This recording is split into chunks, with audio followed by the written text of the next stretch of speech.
Dama nerds, what's going on? We're back again with another fantabulous episode with some fantastic guests in the house. You know, as always, you got your boy here, Rod, coming at you from Vancouver, Canada. Currently, in my time, it's June 7th, 8:40 p.m., 13th year of Sander. And as always, I'm joined by the co-host, the other nerd. You know him well. Over in Japan, MJ. What's going on, my boy? Yeah. Dude, I'm so excited. I am very, very excited for this one. It is June 8th here in the JP time, 12:39 in the afternoon. My cat's right next to me, just chillaxing right now. It's a nice day. There's big things that are going to be maybe not revealed, but you know, there's going to be big talks happening in this one. And we've had a nice stint of deep OG guests on this podcast. And this episode is going to be no different, everyone. Hopefully you're really excited because we have a wonderful guest. Rod, I think I want to let you call him in because we got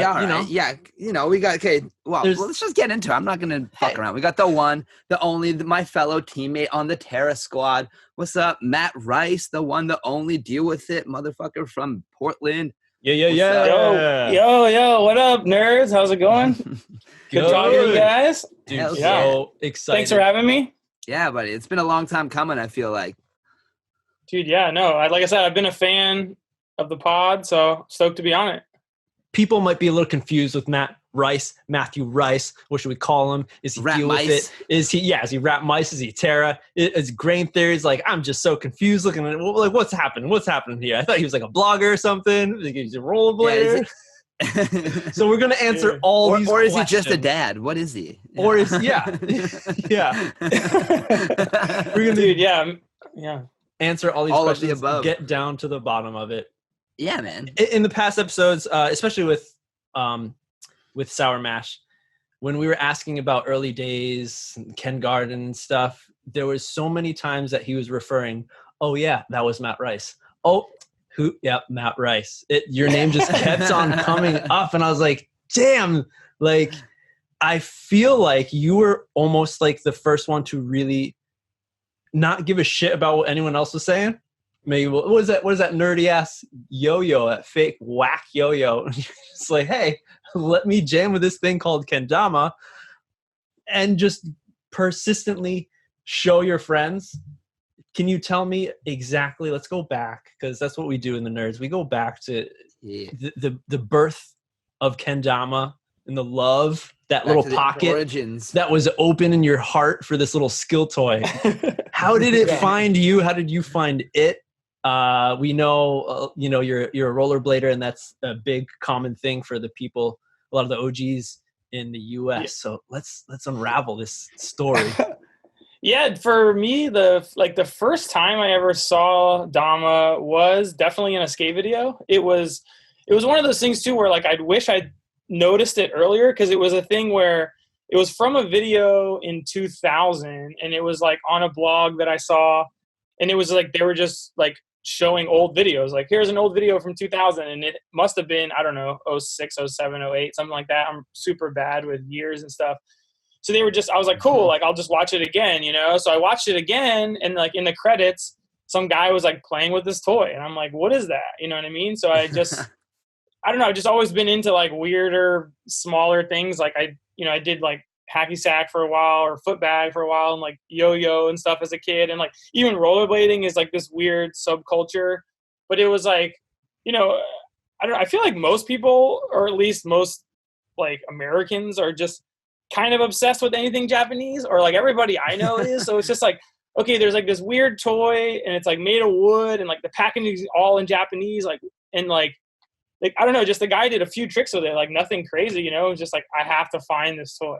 So I just saw it in a video and was like, gotta find this thing. Yeah, that's a really good point about bringing up the connection with Japan and how people are kind of obsessed with it.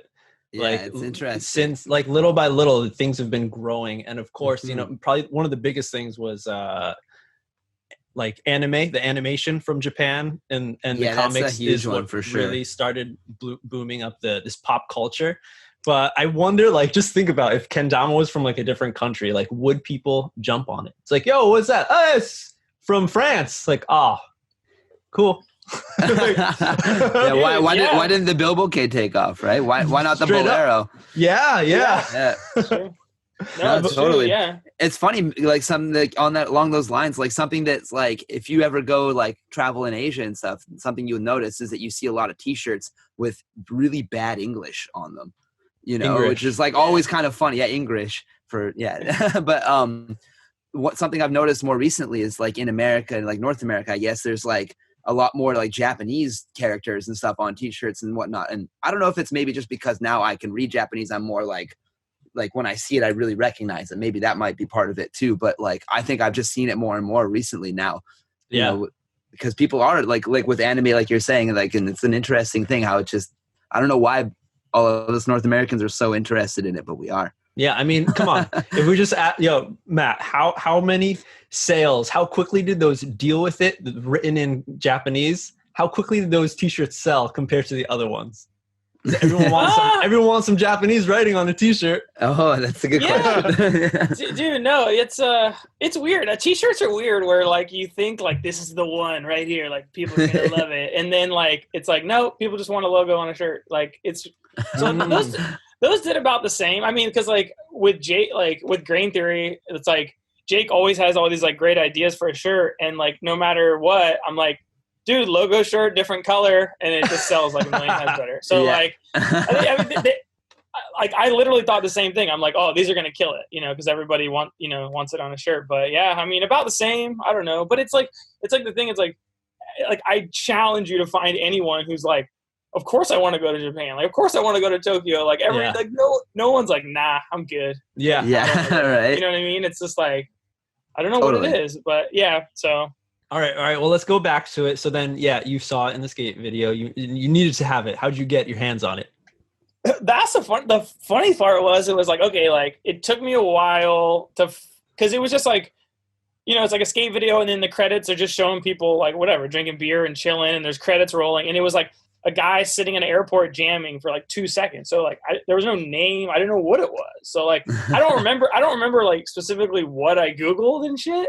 But I eventually got to the name of it, and then I'm like, okay, cool, kendama. So, like, I was living in San Francisco, so I'm like, I'm going to go to Japantown.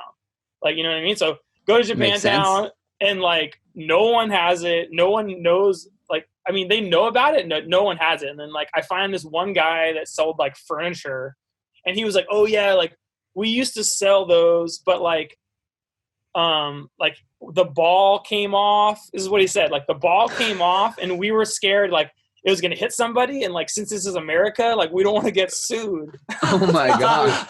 That's what he told me. So like, I said, all right, like, okay. So then I was like, all right, let me just try toy store. So like tried toy store, like literally tried everywhere in San Francisco for, I would say 2 weeks, like at least. Wow. Not a single kendama in the whole city. Like damn, nowhere. So then, like, I don't know, like, somehow found a TK16 online, like a red TK, you know what I mean? I don't even remember, honestly, where I got it, but that was, that's where I found it. I had to go online. And that's the thing, too, like, after Ken Garden and everything and all that, it was like, you could buy them all over the damn place, you know what I mean? Yeah. But that's hilarious. But now, dude, we want to bring up this struggle, you know, that people that we went through at the very beginning. Just to, you know, give some perspective to the young folk out there right now who's just so privileged. Who can order from any one of like 50 companies around the world. Like, and then you look at like the variety of kendamas that those companies have. It's not even like touching the fact that it's like way more playable and like a completely different. Oh man. With that aside, like just the sheer like attainability of kendama right now. Like it's just. Yeah. All the how-tos. So Matt, you were walking into it totally blind just from this 2-second blurb on this video that you saw. Yep. And that gave you enough push to go out and find it and play with it. Yeah, I mean, that gave me the push to like find it and to be curious and be like, dude, yeah. So then like finally got it and it was so sick. It was like, you know, it's all in Japanese and it's like, it was so awesome, you know? And then I think, like definitely just YouTubed it to be like, okay, like what the hell can you do with this thing? I mean, obviously it's like, okay, get it on all the cups and spike it. You know what I mean? Like, duh. But like, okay, so then like, now what? yeah, now what? You know what I mean? So I was like, Yeah. I got to find more tricks. So then it was like, went online, typed it in, and it was just like all Japanese dudes. It would be like, just like, I just remember one, it was like a guy dressed in all black, and he was like in a hallway, like in a stairwell playing kendama, and he was like doing all this crazy shit. And I was like, cool. I'll start, like, there was a couple tricks in there, found that one, and then just kind of went from there. Like, but it was just weird, like obscure videos, like just like, why is this? I always was like, why is this guy in this like stairwell playing with this toy? It was really odd, but yeah, that was like the only way I could figure out like what to do. In a stairwell. I don't know what video that would be. Yeah, all in black. Do you know what video that is? Dude, I'd have to search. I mean, I'm sure at some point, like he's some like some Japanese OG that, like, who knows? Like, maybe I even met the guy. I don't even know. But totally, it's very possible. I'll have to search it and find you guys. I mean, I don't even know what to search at this point, because if you type in kendama now, right. Yeah, like, no, I mean, flooded. It's a completely different game. Yeah, you could use the like that internet like recall tool or whatever when you go back in time. Ooh, and just like go back and you could do that. Yeah, maybe I could try to search it in Japanese. Yeah, totally. Like guy, suit. Yeah, I don't know. Stairwell, kendama. Yeah, in 2008. Yes. Like, yeah. Put the date in there. But so this was like at this time there was no like you said, it was only Japanese videos and stuff. Like there was no even Colin Sander or any of that. No, not yet. No, because like I remember in the beginning, like it was just these like kind of weird, obscure Japanese videos that like weren't like edited nicely or anything, and it wasn't like edit 7 or edit 2, or it was just like a dude like real quick kind of doing his thing, you know. And then I ended up finding like another guy, like it was like Etiok or something. It was like ETCOC. I can't remember his real name. He does like all the knitting now. Oh, dude, that's Raphael Crochet. I met that dude in France. He's fucking homie. Yeah, so he was another guy who, like, I found him and he like blew my mind. And then I found like Freedom Kendama, and then eventually eventually found Sandra. But that had to be, I remember it was Raphael for sure. Was like my favorite dude. Like, because it was just like mind-boggling. Like what he's doing is impossible. I'll never do it. He had some steez for sure. He did a lot of Bilbo stuff too. Yeah, like not only kendama. Yeah, he was a big Bilbo guy. We ended up chatting and stuff online, you know, years later, but he kind of fell out from it, I think. Yeah, a little bit. I mean, that crochet shit that he does is absolutely insane. I don't know if you've seen like the extent, but like what he does, for anybody who hasn't seen it, I think his Instagram is Raphael_crochet or something along those lines. Something like that, yeah. Yeah, he makes shit like where he crochets over top of things. One of the coolest ones was he made a skateboard where like he crocheted, and it's like all color coded. So like it looks like a crocheted bearing, crochet wheel. The wheel spins. The truck is crocheted. The fucking hardware is crocheted. The whole deck is crocheted. It's fucking insane, man.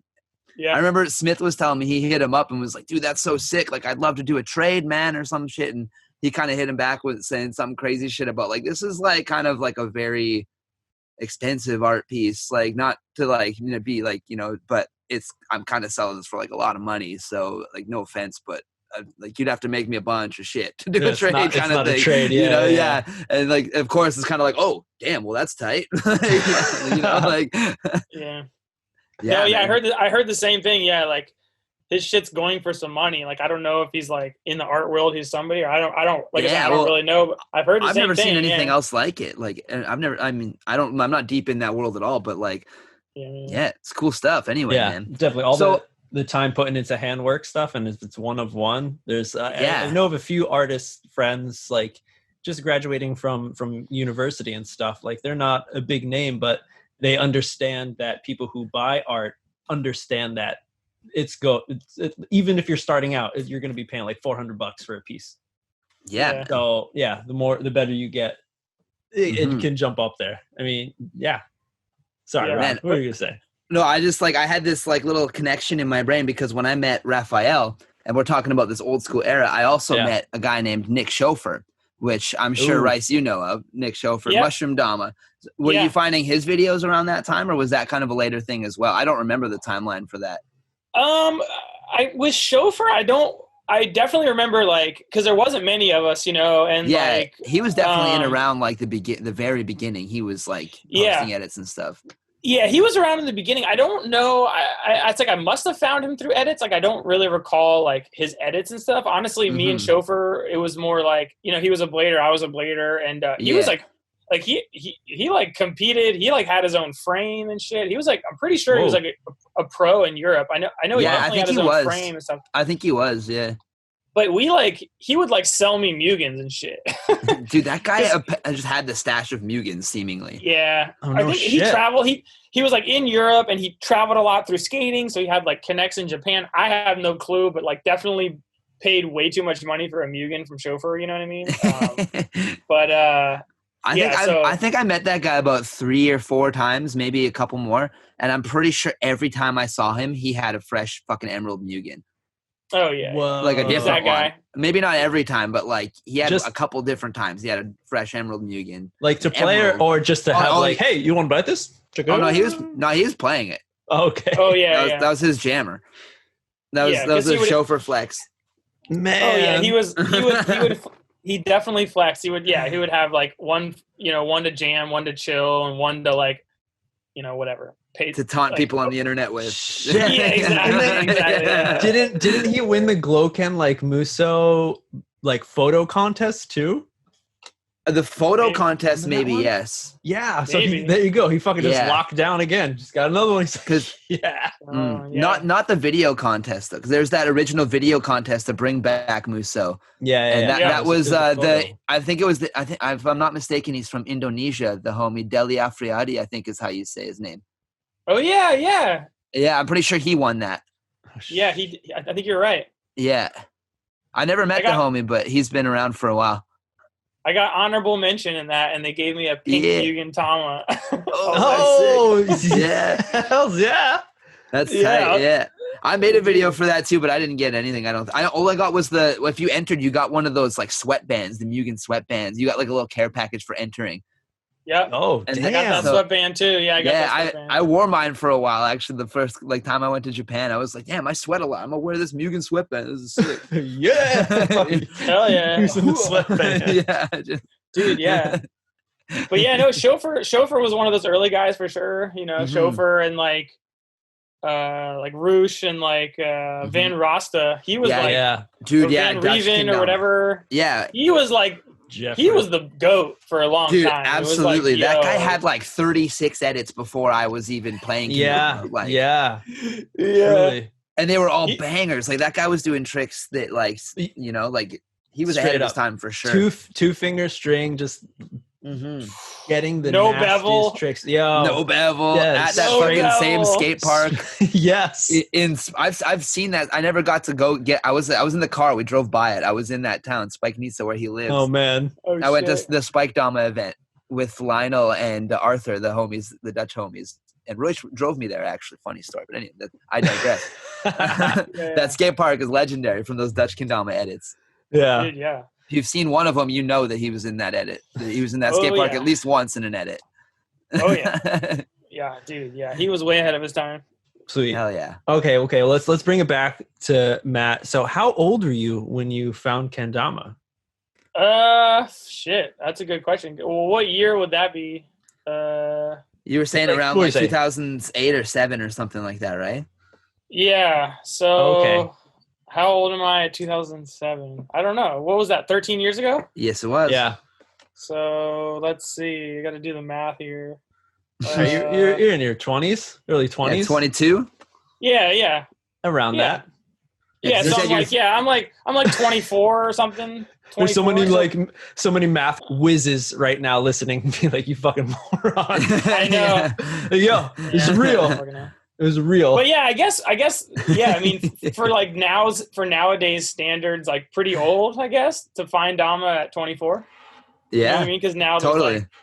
There's like 9-year-olds that are like winning third at catch and blow and shit. Yeah, and like better. Yeah, that's a whole thing.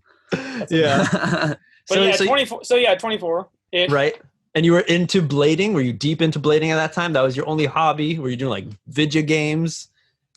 something else? No, just like pretty much rollerblading. Like I played roller hockey as I got like my first skates when I was like 5 or 6, and then played roller hockey. It was huge, like in the 90s. And then like one of the homies like grinded a little bike rack, and I was like, oh shit, like this is fire. So started doing that, and like I skateboarded for a little bit, but like I just stuck with blading, and then that was pretty much it. Like that's all I did pretty much my whole life after that. It was like that was it. And like I got like sponsored and stuff. I just got like free skates and stuff, but nothing crazy. But my whole life was pretty much rollerblading and filming rollerblading, and that's it. Like I didn't do anything else at all.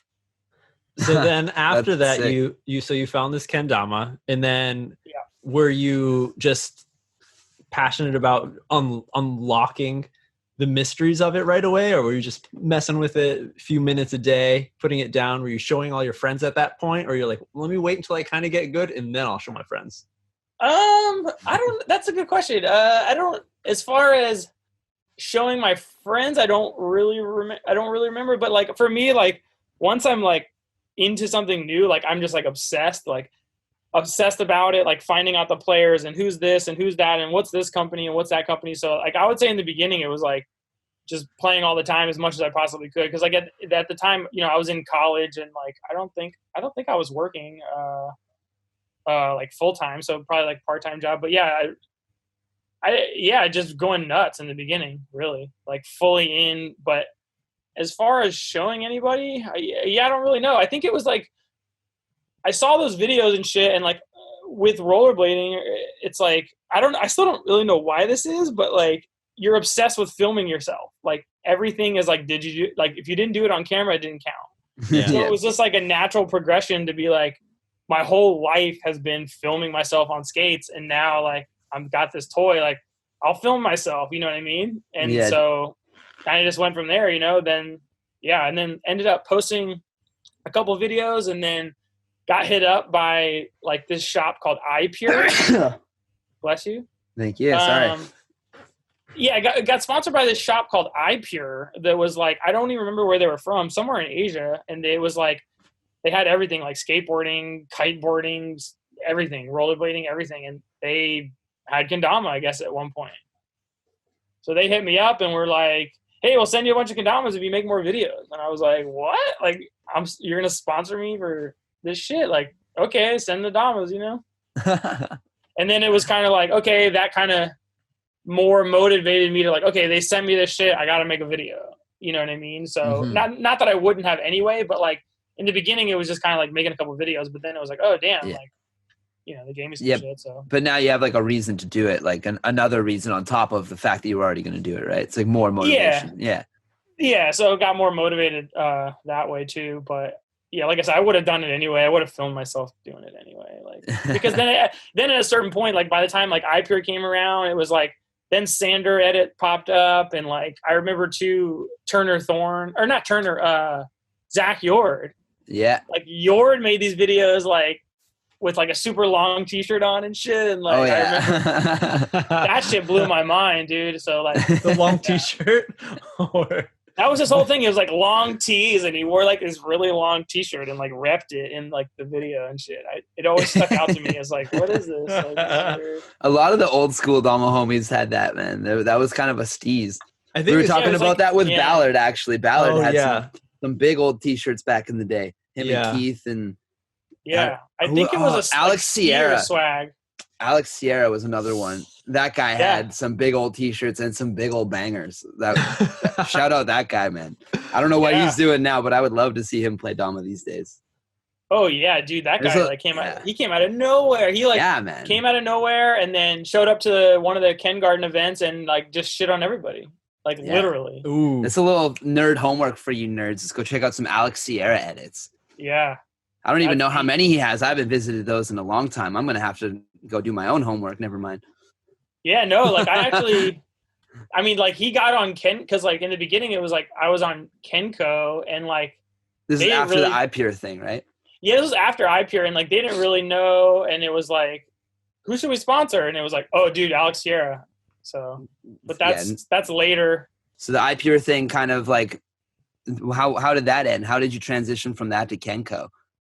Dude, I'm like bad with my memory's not too great, so like I'm not really sure. It was like iPure for a while. It would just be like getting these random emails, and people would send me send me the Damas and like send me a T-shirt. And it like still to this day, like I don't even know where iPure is. But there was a couple guys like, I have no clue. Like, but I swear, like maybe I think Sweets might have been sponsored by them, and then maybe possibly Yord as well.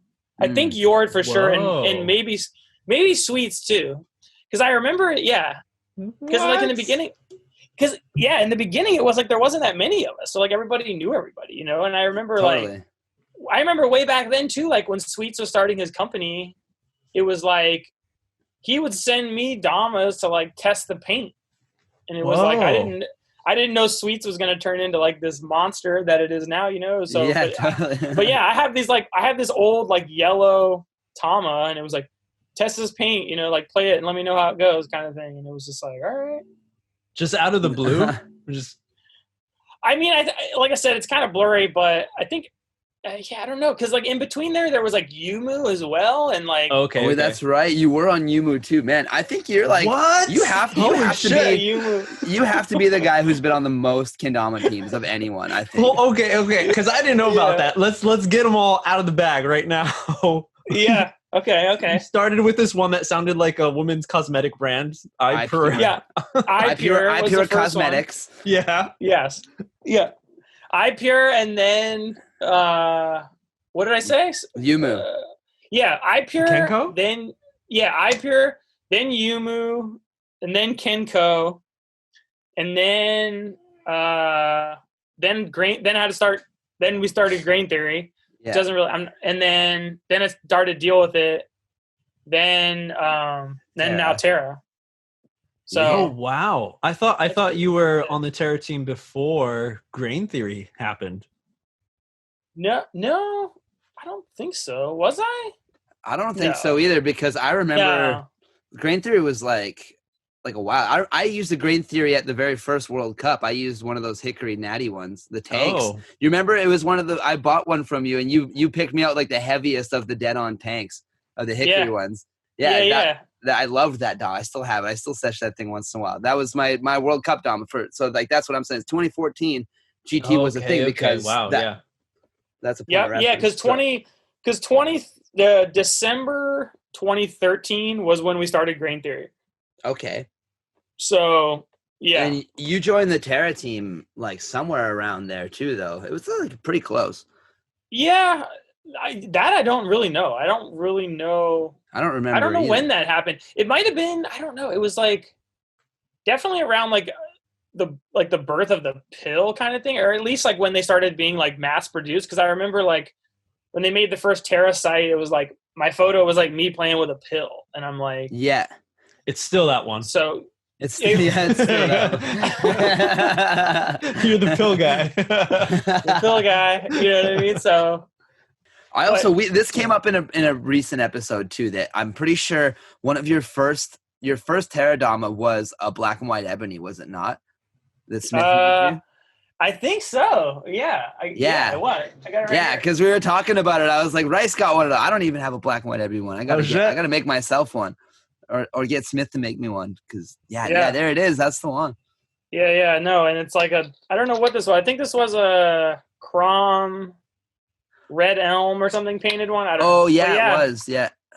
Yeah, no, this thing is fucking unreal. I remember like, because the website, the Terra website was like so epic. I was just like, dude, when he asked me, I'm like, do you have any more of these?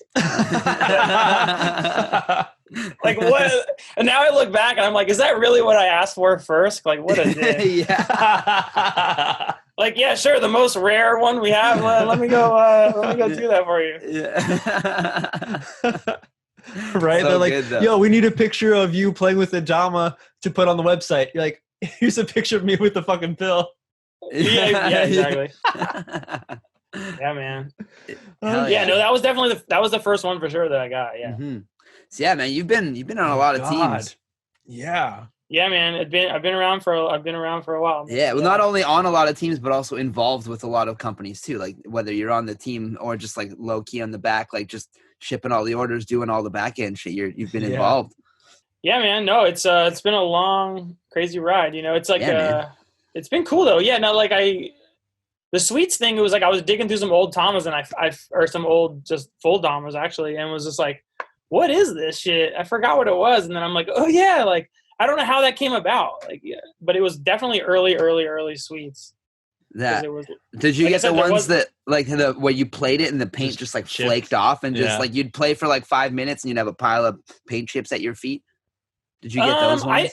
I think maybe I got the next gen because mine wasn't like that. Like the ones that I had, the yellow one that I had was like I beat the life out of it, and it was like it wasn't too bad. So I don't know.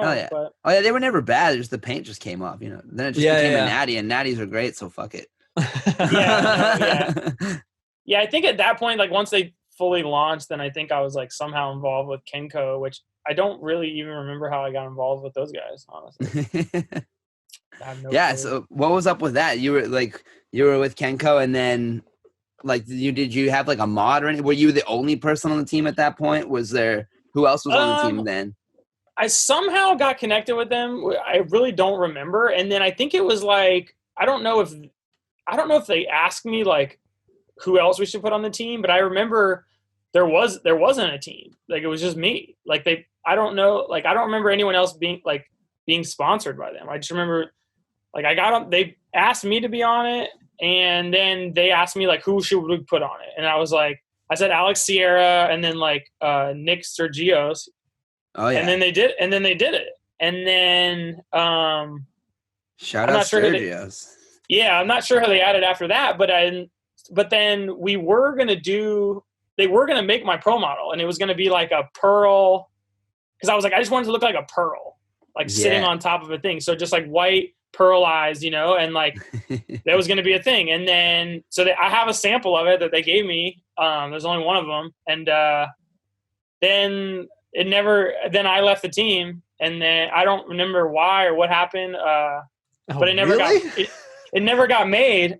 So but then it's funny because then after that era, then like Kenko became like Kenko, and like then it was like, you know, everyone, you know, Bonds and Bosch and like Robinson and D-Row, you know what I mean, and all those guys, and the White Zen and like all those guys, you know. So like I was on before they became like this huge thing, you know what I mean? Yeah. Before it was the Co. You were on Kenko, then it became the Co. Yeah. And they were like more like established and stuff, because it was like totally. But I don't remember why I left or what happened. I think I'm curious about that. Yeah, I think it was like I don't know, like maybe I was like trying to get on Kusa at one point because it was like pretty much all my homies, you know what I mean? Like yeah. So I think maybe it was like, oh, if I quit these guys, then like I can get on that, and then like I don't know, and that never happened, obviously. But I think that may have been why, like my train of thought back then was like, wait, these are all my friends over here. Like I should try and go over there, you know? Yeah, I mean, it makes sense. But it was never hard feelings and stuff, because I remember like when we did Roots Tour and stuff, it was like pretty much the whole Kendama USA team and like me and Mash. And but then like at one of the things, like I remember running into Lex, and like we were cool, so it wasn't like anything crazy or anything. Oh man, dude, there's just so much, like there's so much information that is bombarding my brain right now from all the things like I've had wanting to ask you, and then all these side stories that we're going. We need to like get Rice for like 3 episodes. We just do like one for like deal with it, one for just like great. Shit. So much. Yeah, I have a little funny little tidbit that you mentioned the white pearl Tama. Okay. And I seem to remember there being a funny story about Matt Rice obtaining his first Mugen, which happened to be a white one because he wanted a white one. Ooh. Oh yeah, that's true. God, what was the name of that website? I just remember back in the day. Was it like, Goods from Japan? No, not good. Not good from Japan. There was another one like Better Goods from Japan, like Kendama. I want to say like Kendama Europe or something, or what was it? I can't remember. But either way, there was like 2 or 3 websites, you know, and I think that one was from Europe, and it was like I just really wanted a white kendama, you know. And then there was no like Mugen, there was Uzara and Mugen, but no one knew they were the best or whatever, you know. Yeah, there was no difference between them. It was just they were just the two you could get. Yeah, exactly. No one knew, you know what I mean? It was before it was rare. Before they were just being produced. It wasn't a thing, right? It was just a regular ass Dama. No. Yeah, it wasn't a thing. Colors. It was the same price. Zara, TK, Mugen was the same thing. They were the only company that made a white one. So I bought a white one, and it was like, it was $25. You know what I mean? And then it turned into what it turned into. But it's funny though with that, because I think like it turned into that because it was like, I mean, you guys have been playing forever, that it's like you had to beat the hell out of a kendama. It was like a baseball glove. You had to like kill it for it to get sticky. And it was like, I feel like a couple guys like me and Sander and like were like, these are way better. They take way less time. And then just like that like small circle was like, these are the best. So then that kind of morphed into $500 for one. You know what I mean? I don't really know how that happened, you know? They got oddly hyped just through like the Sander edits and the Chauffeur shit, and like just people sound like, oh, I got a Mugen. I went to Japan. I got a Mugen, you know, like shit like that. They got oddly like I think that kind of ties in with what we were talking about before, like the obsession with Japan. Like not only was it a kendama, but it was like the rare, like legendary, like all these dudes that like talk about it like this, they're not made anymore. It's from it's old Japanese like cultural shit, like, you know what I mean? That's definitely the clincher right there. Like Iwata-san stopped production. They're not being made anymore. What is out there is out there, and that's it. If you get your hands on it, fucking get it. Yeah, man. So like in a way the JKA almost did him a favor by like, you know, stopping production and all that shit, like, because it made him fucking infamous, you know. It actually like brought that shit to the front lines, and that's when it became such the thing. Otherwise it would just be another resort, and we'd all just be like, just a Mugen. No, for sure. And it's like it blowing up in America, well, like I guess North America and like Europe, like would it have had, like, you know what I mean, would that have even happened? You know what I mean? Like would they have become super rare like that? Like if all this like next generation came around and said they're the best. Because, like, back then, though, like, the paint was, like, far superior. It was pretty fucking good. Like, and it was Uzara, really good, like, fresh. Uzaras were good, but you had to really fucking earn it. You had to play it for a good, like, week and, like, beat the fuck out of it to get it to where a Mugen was out of the box kind of thing. I don't know. Sometimes those Shin Fujis where kind of raw, they're, like, not glossed. You know, that paint was pretty good. Shin Fuji was the ultimate inconsistent company, man. When you bought a Shin Fuji, you were rolling the fucking dice, man. Like you either got the worst kendama you've ever held in your life, or you got a fucking banger of a dama. And you never knew which it was going to be. I never got a good one ever. No, dude, I had a couple good ones. I had a black one. Too. I still have it. I was holding it today, actually. It's a black Shin Fuji that, like, I remember going to this music festival called North Country Fair in northern Alberta and doing mushrooms and in the rain, playing with that kendama for like literally 4 hours in the rain. And just like my buddy Brett did his time first was lunar 8 flip hours on it. It could have been 8 hours, man. I really couldn't tell you, but it felt like it was a day. It was a day for damn sure. But anyway, that Dama is sick. That black Shin Fuji is all I'm getting at. What was the Ken? Kayaki? It's just all Shin Fuji, just regular beachwood one. Oh, it's beach. I always got Kayaki because they. I do have a good Kayaki one as well. Yeah, but it's really light. That's the only thing. It's solid, but it's like fucking 60 grams. That was why mine sucked. Like I had a black one too, and it was the same thing. It was like the only black one I could find. So I was like, cool, a black one. Like I didn't know it was a different brand. You know? And then it was like terribly light, and it was like, this sucks. But then it's like back then too, like. Nobody knew about like weights and shit. Like nobody. No, you didn't even think about that. You're like, why does it feel weird? Like I don't get it. But it's only exactly. I remember asking, Mash about different beginnings and stuff, and who showed Mash Dama. I thought it was Jake, and he's like, nah, it all starts with rice. So you went to university with Jake Weens and Mr. Mash, correct? No, it was honestly through I never had any classes with Mash, but I think it was like Weens was in like my art history class, and he was wearing a rollerblading shirt. So it's like if he wasn't wearing that rollerblading shirt, I probably wouldn't have said anything to him, you know. So it's like that's how because it's rollerblading is very rare. Like it's super rare. You know what I mean? Like nobody rollerblades. So you very see subculture, just like kendama in a way, right? Yeah, like almost like I would say like early kendama. Yeah, it was like, wait a minute, you have a kendama shirt on, or you're playing kendama? Like holy shit, like we're gonna be homies, you know? Yeah, so it was like yeah. he was wearing a blade shirt, and we just became like blade homies. You know what I mean? And then when I found Dama later, I must have just like jammed it in front of him, and I remember he always says that it was like he saw it and then didn't really give a shit, and then later like he got rehyped or something. I'm not exactly sure, but I know he's told me multiple times, like in the beginning, he wasn't really into it. It took like a second, but I don't really remember. I don't really remember that, but yeah, no, I definitely met Weens in school because of blading, and then like I said, we skated all the time. I know you guys also like fixed gear bikes. Were you doing that as well at that time? Yeah, somewhere in there. After finding Dama, a couple other blade homies got into like track bikes and stuff, and I didn't really do that with Weens much though. Like Weens had a track bike and stuff, but I had a couple homies that were bladers that ended up getting in like the bike messenger world.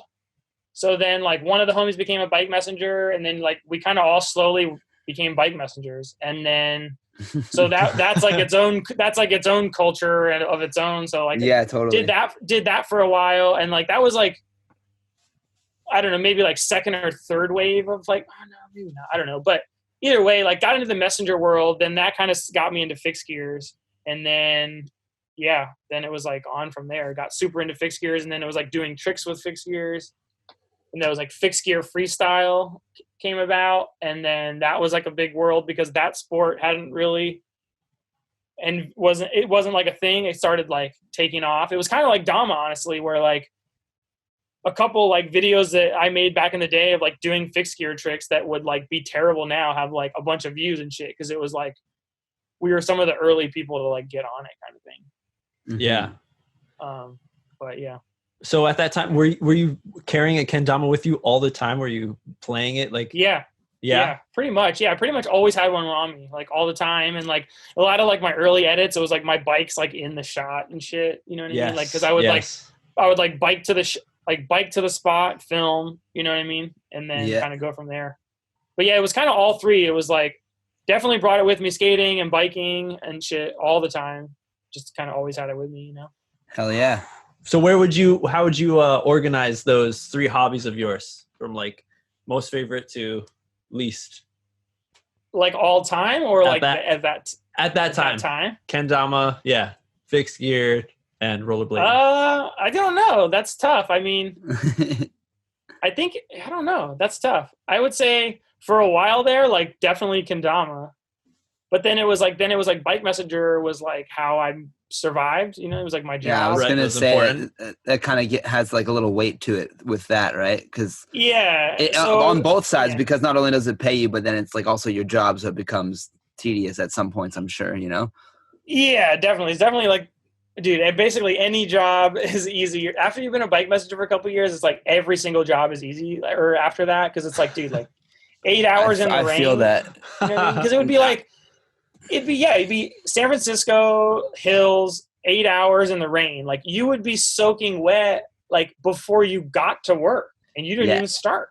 Yeah. It's like, holy shit, you know. So I think before, I would say Dama for a bit, then like fixed gear, and then we started doing tricks on fixed gear. Then it kind of became like skating, where we were like filming fixed gear edits and shit, and like we had like a little crew. There was like. San Francisco had like they had like bike crews. Like this company MASH came about, and they're like huge. Like MASH came out, they put out a video that kind of sparked everybody. Then there was like a bunch of crews and stuff. So we're all kind you of guys like rivals, like road rashing each other? No, like no. MASH was like the OGs really, and like they made videos, and like they would tour the world. Like they would tour Japan and stuff, and then there was like two other crews that came later, and like I don't know, there may have been like a little bit of beef, but you know, just kind of like dumb kid shit, you know. But like at the end of the day, but yeah, I don't know, like it was all pretty even, I'd say. Like as far as like what I was into, you know, it's like waves. Like you go in and out. It's like super hard doing the Dama, then like super hard on the bikes, and then like, oh, I'm gonna start blading again. And like, I don't know. I'm into like all kinds of shit, you know? Yeah.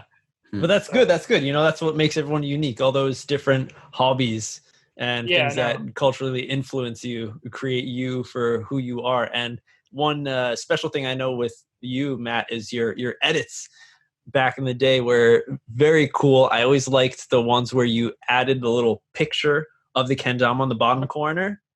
Yeah. Just to show off, because I'm sure a lot of people maybe were getting more into it at that time. They're like, what is he using? Or just the fact of you wanting to kind of give more of a spotlight to that kendama. Yeah. I think that's definitely like that edit where I put the damas in the corner is like the number one people talk about. And I don't know what sparked it. I think at the time it was like I was getting damas from a few different places, so it was like kind of, you know, showing that off a bit, I guess. Not showing it off, but like not like, hey, look at all the free damas I got, but like just like showing the brand. Because I remember in like that edit, it was like a couple Sweets damas that like I know they hooked me up with, and like some Uzaras and shit, and some Yumus and stuff. But yeah, I don't know what sparked it, but I'm hyped I did it. People loved it. I should do it again, honestly. Yeah. Is that edit really talked about more than the one when you smash the TV? Dude. Yeah, fuck, dude. I think that's the ultimate Matt Rice edit moment that most people would know. Oh shit! I broke the TV. I think that's the biggest Matt Rice moment that people who don't know about kendama have seen, because it was on the Fail Army account. Yeah. Yep. Yeah. How did that? Did they contact you? Did they just snake that shit? Yeah. Fuck yeah. Ripped it, and then someone linked me to, you know, when they were doing like the montages, and then it was like I was in the middle of it. I don't fucking know, you know. Did they tag you in it or anything? Nothing. Just. No, I don't think so. Oh, that's too bad. Yeah, no, I never like. But and how? Yeah, that was fucked, man. It was like my parents came to visit, and like I don't know, whatever. Like I had some janky TV. My dad's like, "You need a TV." I'm like, "All right." Like, so they bought us this like fancy TV, and it was like, dude, that TV was the shit. It came with fucking 3D glasses, dude. You could watch 3D movies on it, dude. And like, I swear to God, like I had it for maybe 2 weeks, maybe. Holy shit! I did that. Shit. And the funny thing was like I always had a rule, because this was like prime spacewalk era. So like all you're doing is spacewalk. Yeah. You know, the days of the sleigh chain.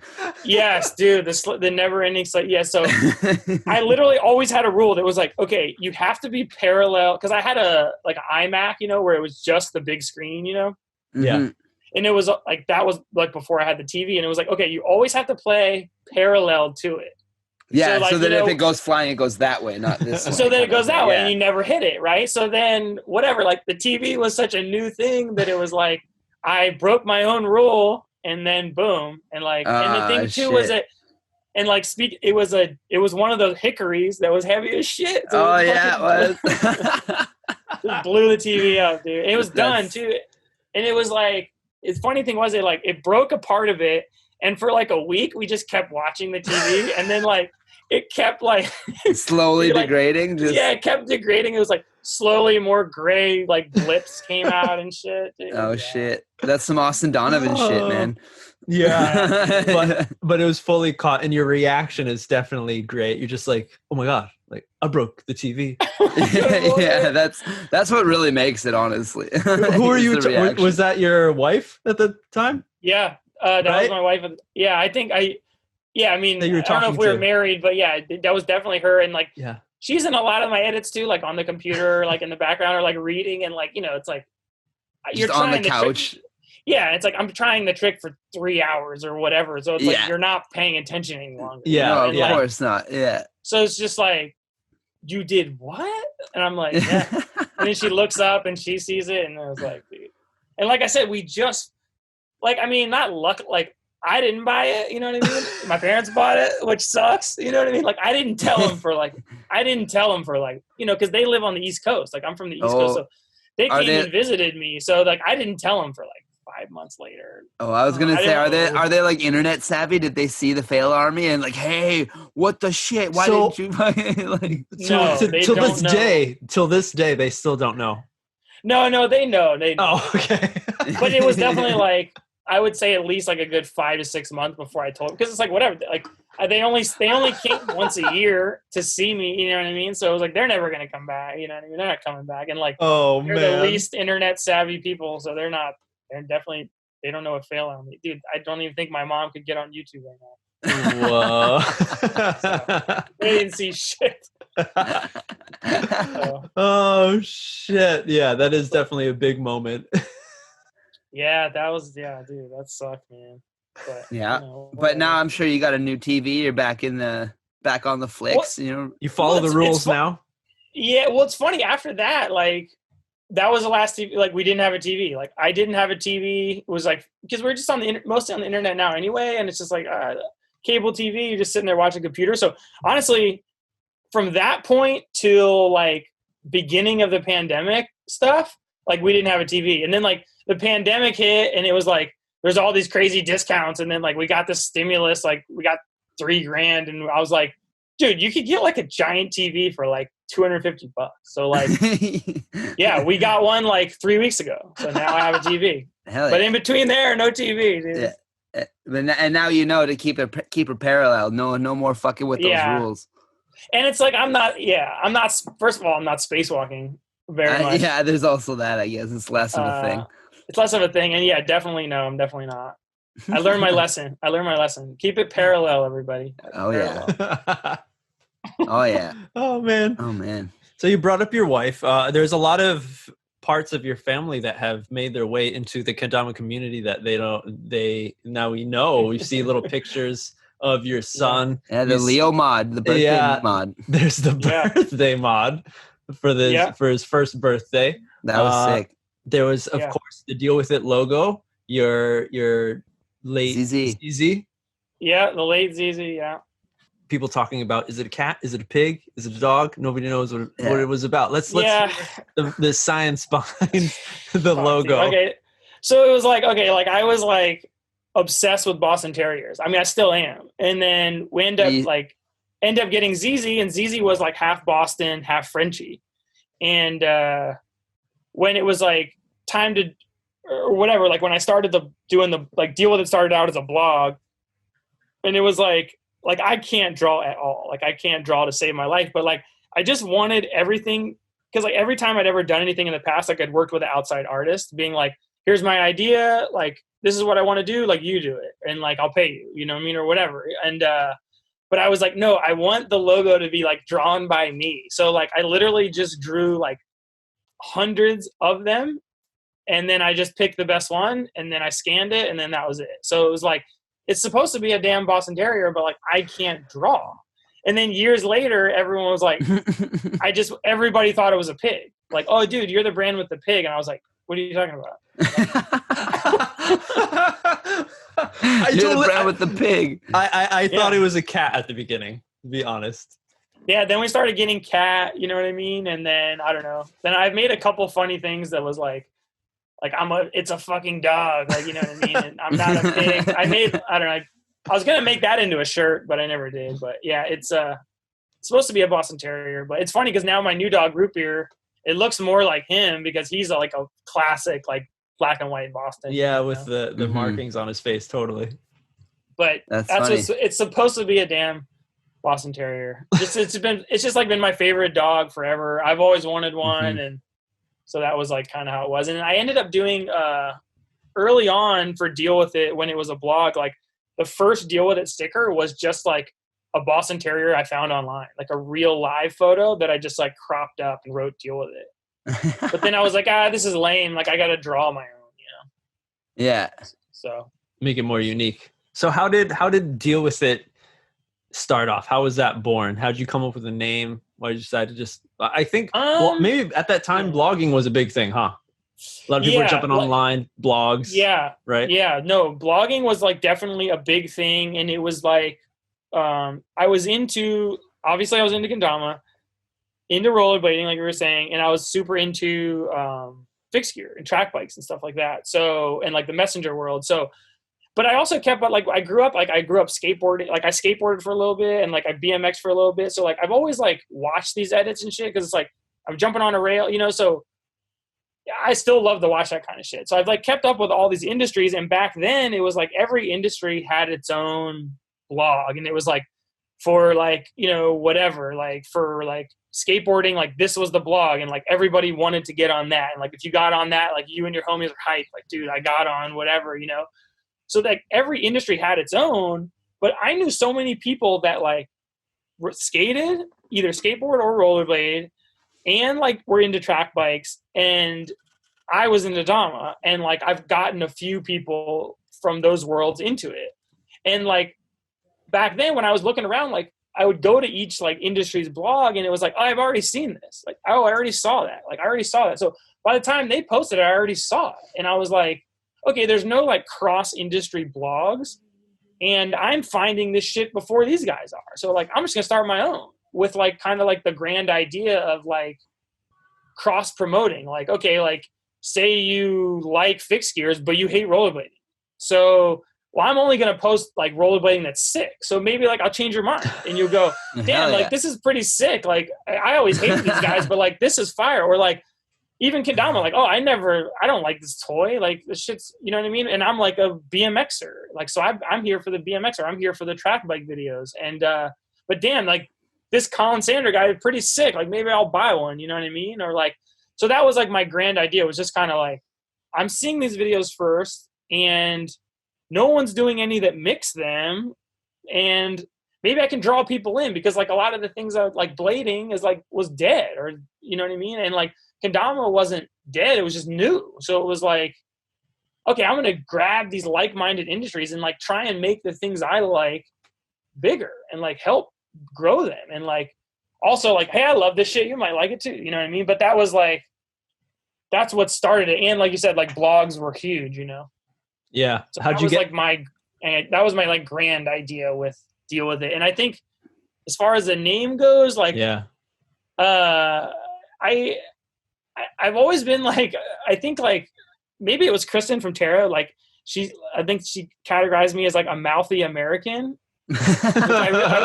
which I always loved. And I thought was like the greatest compliment I ever got. I think it's like maybe like an East Coast thing. Like you kind of just speak your mind a bit, you know? Yeah. So it was like, I think like most people that know me, like, know I'm not like outspoken, but like I pretty much say it how it is, and that's it. I'm not really sugarcoating anything. And so I think maybe at the time I was just saying deal with it all the time. Like people were saying shit, I'm like, dude, just deal with it. Like just deal with it. So I think like, but I don't really recall ever saying that, you know, a bunch, but like it kind of fit with my personality. I think at the time, I'd like to think I've mellowed out a little bit. So I think that's kind of where the name came from. Nice. What parts in the East Coast did you grow up? I grew up in Maryland, like right outside of Washington, D.C. So like the suburbs of D.C. So it's like, I think now they call it the DMV, because it's like D.C., Maryland, Virginia, because it's kind of like D.C. is a circle. D.C. is like the circle, and like, you know, Virginia's like right underneath, and Maryland's on top. So like in one day, you're kind of going to all three. Yeah. You know what I mean? So it's like, and now they call it the DMV. So we used to just call it like the DC metro area. So it was like, I had a bunch of friends from DC and like Virginia and stuff, just from skating, because we would all go into the city, you know? So I grew up like skating, like, you know, Washington, DC, like, yeah. Man. Oh yeah. So like you had the blog, but then you started making kendamas. I know you also make like rollerblade wheels and shit now too. So what came first? When did you start making products and shit? When did you move from a blog to like producing making kendamas? Yeah. Yeah. I think it was like at a certain point, like it was like I was doing the blog, and then like got Jake. I mean, I think I said like in Jake's pro thing was like the best thing I ever did for kendama was like show Jake a kendama, because he's like obviously like kendama Jesus, basically, like, and absolutely, like he totally is. He's just like super outgoing, and he started all these events and like did everything and spreaded it. So it was like got him into it. Then it was like the Ken Garden thing, just like get bigger, it got bigger and got bigger, and then like he was on Kusa and stuff like that, and then it got to a point where there was like people starting companies, and like I was like, you know what, like I know as much as that guy, like why don't I start a company? You know what I mean? Like, you know, no offense to anybody, but like, hey, like I've been in it as long as that guy, I've been in it as long as this guy, like why don't I do it? You know what I mean? Because like No, totally. also like I think like growing up a skater too, it's like, you know, like your dream is to like be a pro skater, or like be a pro skater / like own your own company, you know? Mm-hmm. And, you know, rollerblading was dead. So like that wasn't really going to happen, you know? And then, so it was kind of like, okay, I've been in it for a while, and like these guys are doing it. So like, I want to do it. Like, I'm gonna start my own company, you know? So like, I told Jake, like, cause I know like Jake, honestly, it was like Jake was doing Ken Garden stuff. This might've been before he got on Kusa. Like I said, I'm bad with timing, but he got on, he started making products like through Ken Garden. Like he was doing stuff with Mash. Yeah, he was doing shirts and stuff like that. And then like I got to where I was said like, hey man, like I'm gonna start a company. Like, are you in or are you out? Like, you want to do this? Like, let's do this. Like, we should do it together, because like honestly, like I feel like we complement each other well. Like we're kind of the opposite. You know what I mean? Like I'm not super outgoing, you know? So it's like from, you know, my little knowledge of business is like, hey, like we would be a good pair to do this, you know? And like, we're really good friends, you know what I mean? Which people say can be bad, but like with me and Jake, like whatever, like we have it out and we're still homies. So like, we're like good homies like that, where it's like, you got to fight with your good homies, you know what I mean? So it was like, I just went to Jake and was like, I'm gonna start my own company. You in or out? Like, let's do it. Like, let's do it together, because you know, it'll be better, you know? And then, so then we just started like scheming on Grain Theory, like trying to think of a fucking name, and then like trying to do that. So like we started doing Grain Theory. Like, I don't know if we'd made anything yet, or maybe we just had started doing them, but it was like, this was before we made like stuff outside of America. So everything was like $100. So honestly, would deal with it. It was kind of like, I would tell people like, oh man, I'm doing this company, you know, like skater friends or like cycling friends, and be like, oh damn, that's sick. You're making these toys in America. Cause like our whole thing in the beginning was like, let's do it domestically, you know, cause no one was doing it, and like, kind of try and be like a high end version, you know? And it was like, I would tell people about it, and I'd be like, oh yeah, but like it's $100, you know? And like, if you're like, not for the kids, if you're not, it's like, if you're not deep into it, like you're not going to pay $100, you know what I mean? So like my thing was like, I'm just going to get a box of Damas. I already got a name. I already got a logo. I'm going to get one box of Damas, and for any local homies, cause what I would do is like, they would be like, oh man, like I don't want to pay $100 cause like they're brand new to kendama, and I would just be sending them to Kusa or sending them to Sweets or whatever, or whoever. And I was like, this is dumb. Like, I'll just like, and like, I still knew we were doing Grain Theory. Like Grain Theory was like the real baby, you know, but it was like, I'm just going to get a box, put my logo on it. You know what I mean? And then like, if a homie wants it, cool. I'm not sending you anywhere, you know? So that was like kind of initially like the first like Dama that I ever made, was kind of like just to hook up the homies, you know? I mean, and before that, I think I did a shirt, but it was like, what blog didn't have a shirt then? You know what I mean? Yeah. that was like the birthplace of like Damas, basically. Deal with the Damas. Yeah. Wow. There's so many things right there. I wasn't sure of, or I didn't really know, because I totally thought the Ken Garden was a collaboration of you and Jake together. Like, I thought that was the team, but the Ken Garden was just Jake. Yeah, I mean, the Ken Garden was just Jake. I mean, the thing was, it was like me and Jake were like the dudes, like the main dudes, like in San Francisco, like doing it, at least in the beginning, you know what I mean? Then obviously it like blew up, and like we were like super good homies. So like I was always at the events or like in the videos and shit and stuff like that. But as far as like, you know, the Ken Garden was Jake's backyard, and he's just like a super creative dude and just spawned all that. Like I had nothing to do with it. I mean, as far as like the creative side and him making Damas and stuff, it was just like, hey, we're making a ladder video. Like, I'm going to film Rice because nobody else plays fucking kendama. You know what I mean? Right. Yeah. You guys like on the train and stuff. Yeah. Yeah. Like at least in the beginning, you know, and then it got, you know, then with Jake doing all the events, it grew, you know, but like something's growing. Something's growing. Like if anything, like I was on the team, maybe. I don't know. I mean, he didn't really have a team. It was just like, we're homies, and anything you're doing, like I'm doing, you know, like, so, but like, yeah, no, it definitely wasn't, it wasn't like Grain Theory, like where it's like, we're 50-50, like all the decisions are both of us. Like that's a Grain Theory. Like Ken Garden was like all Weens. Right. I mean, the garden itself, like the physical garden, was his backyard, right? Yeah, exactly. Yeah, So, that was like, his yeah. backyard. Yeah, he just spawned that. I don't know how he came up with that name and everything, but yeah, he had this like living in the city in an apartment. He had a goddamn garden, so it was sick. So sick. Yeah. Hell yeah. Man, something like talking about Deal With It, something that I've always appreciated about Deal With It is the fact that like you have a very diverse team of like players and shit. Like not only like, of course you have like shredders, like people who are like very like talented and like technical with kendama, like Jared Porter, like Caleb Jeffries, like all the shredders and shit. But you also have people who are more on like the entertainment side who maybe aren't as like talented, Dude. but still make it look good and like do shit like Kozarov. Or The even only- like artists and shit like Masako and like Jigen and shit like that. Like that's cool shit that most companies don't really like fuck with mostly, you know? Like any kind of artist series damas other than Deal With It shit is kind of like people who like literally paint the kendama or literally like make art with the kendama. It's not like an artist model because they're an artist that, you know.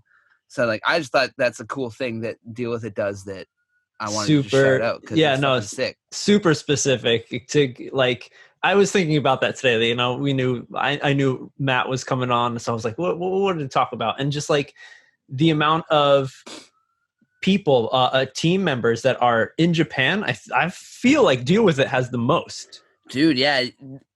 Deal With It Japan is killing it. Right? and then like you think, right? You have Rumina who's like, you know, like you were saying, the shredders, and then you have you know, the newly introduced the kendama fufu, who are the entertainment side with and alongside Kozarov, which everyone, if you do not know who Kozarov is, like I don't know what's happening with you. You better check out Kozarov, yeah. yeah. But yeah, totally. Definitely. There's a lot of stuff with, you know, our talks with D-Rob talking about how Kenko was like, we kind of don't give a shit, like we're the underdogs kind of thing. I feel like Deal With It, just like the name, you don't give a shit. You have so much that you can do. It's the new version of on that, your own. Yeah. You don't have to answer to anyone. You're like, I'm going to fucking sign these people up and they're going to be on my team. Yeah, man. It's like, look at Wai Chai. Wai Chai's a perfect example. Yeah. He's the best of both worlds. He's like a shredder, but he's just such a character. And he's just that dude that just like shows up at the events all the time. And he's just always there.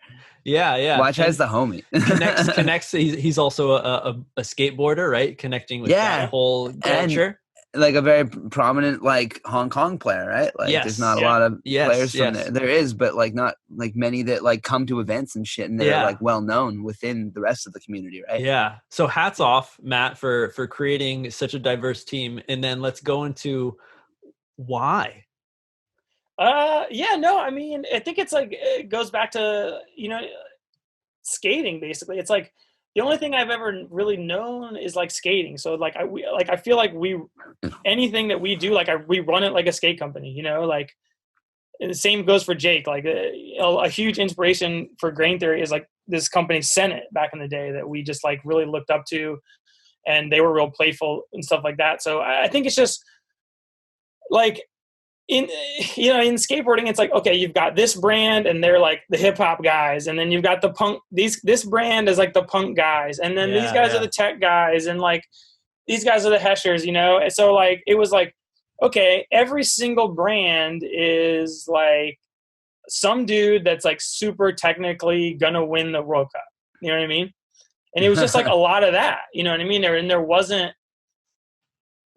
much else. Like there wasn't like a weird oddball brand or anything. Like not that it's like oddball. Like I'm like specifically trying to find stuff like that or like, but it was like, I get what you're saying though. But you know what I'm saying? It's like, it's just like, I think just like not giving a shit. And then like, I mean, I remember too, like when I first, like with Kozo, it was like a lot of these people, honestly, it came to passion. Like if you can't see the passion from Kozo, like, I don't care what tricks you do. Like she loves it more than you. Yeah. and I can see it and you can see it. And the thing too, is it's like one of those things where like I'll say something like that. And like, it's like some people don't get it. Then I'm like, then you'll never get it. If you can't look at Kozo and go, she loves this shit, dude. And, Dude, and absolutely. if you don't get it, you're not going to get it. You know what I mean? So I mean, I think too. Like honestly, the first time we met in person, I mean, she asked me that, like, why me? You know what I mean? And a couple, some other Japanese players asked me the same thing, like, why me? Like, why am I on the team? Like even Kozo herself, like, didn't really understand why. You know? And I'm just like, it's because of that. Because like you have more passion for it. You know what I mean? And there's enough like people doing amazing tricks. Like there's enough of that shit. You know what I mean? True. So it's like, and at a certain point too, like with certain skaters and stuff, like say like certain skaters, like they get older and like they're not doing hammers, they're not grinding like a huge handrail, but it's like, dude, like I still want to watch Andrew Reynolds like do a frontside flip or whatever. Or like, absolutely, yeah, totally. I want to watch Arlo, like, you know what I mean, do a 540. Like it doesn't matter at this point. It's just like it's, you know, so yeah, it's just trying to do something different and like highlight some different people. Yeah, and like putting them on a platform so they can other people can see them. Definitely. Yeah, exactly. It's just like the passion for it. Like, dude, these people love it, dude. You know what I mean? Like even like kendama fufu. Like I feel like I was waiting to bring that up. Fuck yeah. Dude. Like I was even like late to it because like by the time I'd seen it, they already made these videos, and I literally saw it, and I'm like, yo, like you 100% have to be on grain theory. Like, I mean, grain theory. You have to be on doing it. Like, and like right away, like hit up Kozo and was like, you have to talk to them for me. Make it happen. Like, we gotta make it happen, you know? So like, yeah, man, dude. Those guys are sick too. And they make some cool videos and shit. That's some shit that you nerds listening should go check out if you haven't seen his Kendama Fufu on Instagram. It's a Japanese couple and they do like themed videos almost. Yeah. I don't know how to describe it, but it's fucking sick. Dude. Exactly. See, you can't describe it. That's the beauty of it. Yeah, that's why they're on the team. You're like, all you have to say is that it's sick. Yeah, exactly. It's like, I mean, there's enough mind-bending kendama out there to like, you know. Yeah, whatever. Absolutely. Yeah, there's enough kids doing 11 taps and 12 slingers and fucking all that shit. And, right. And you need that. Like you need that. Absolutely. Like yeah, totally. That's the progression. You know what I mean? That's what that's why we're still playing. That's what it is. Yep. But totally. The other reason we're still playing is like you're talking about the passion, the fucking just straight love of the simple ass fucking big cup. You know? Yeah. I mean, it's like anything too, like with skating or anything. It's like, dude, at the end of it, like even like you're only doing it because it's fun. You know what I mean? Yeah, absolutely. Like, that's what it comes down to. Yeah. And it's like whoever's having, I mean, it's cliche or whatever, but like whoever's having the most fun, like they're really winning. You know what I mean? Like, regardless of what the standings say. Yeah, exactly. It's like, you know, I mean, I'm sure it's great to win KWC. I would never know. I wouldn't. But I wouldn't either. But you know, I'm sure it's great. But like to me, like whoever's having the most fun, dude. Like that's why we're doing this. Like we're not. No one's doing this to like be sponsored. No one's doing this for like for money. Well, I mean, no one past the age of like maybe 16. I was about to say, some of the kids that are fucking. But I mean, like everyone kind of also starts there, you know. You just are stoked, and then you're just a kid. You don't fucking know. You're just trying to figure shit out, and you're just hyped. And you're like, put me on the team, put me in, coach. I want to fucking go. Like, you know? No, I get it, and I appreciate the hype, even if it is a little bit much. Sometimes I can get down. We're all young once, so right. Fuck yeah.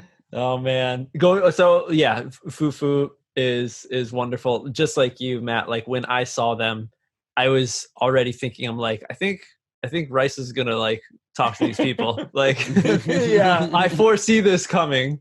And I think it was within like a month that it was announced that they were on the team. Yeah, super cool people. But another great thing that Deal With It did, because I don't know if you remember, Rice, but I've ordered a lot of stuff when I was here living in Japan. You'd always send me good shit, and I always like really liked the aesthetic. I feel like back, it wasn't too far, it wasn't too long ago, you know, like 2015, 16 and stuff. You were like constantly bringing out a lot of different variations of paints and of color combinations. You continued your contracts with MASH and brought the kendama world different types of kendamas and Sturgios and shit too. Yes, definitely. Yeah. You know, I think Gur also towards the end of him painting, I think he did a few. Did you do Gur Deal With It? I don't remember Gur Deal With It. Yeah. Yeah, maybe you're right. Maybe one or two. Yeah. Maybe one or two. When he left Kenko. Like, right. Yeah. When that was all going down. At the very end. Yeah, I remember that. You're right. Very few. Damn. Yeah. I forgot about that honestly. But I remember, Me neither. Because I always remember, like, your site was a site when I was like, there's going to be a new kendama out. Like, I always check that. I'm just like seeing the new kendama propped up against your windowsill and like, you know, the many shots. Or on that stump in your backyard. Yes. Yeah. Yes. Now it's the stump. Yeah. But before it was the windowsill. And I remember too, like, I look back and like, I remember my lady was like, dude, like, why don't you clean it? Like, it's so disgusting.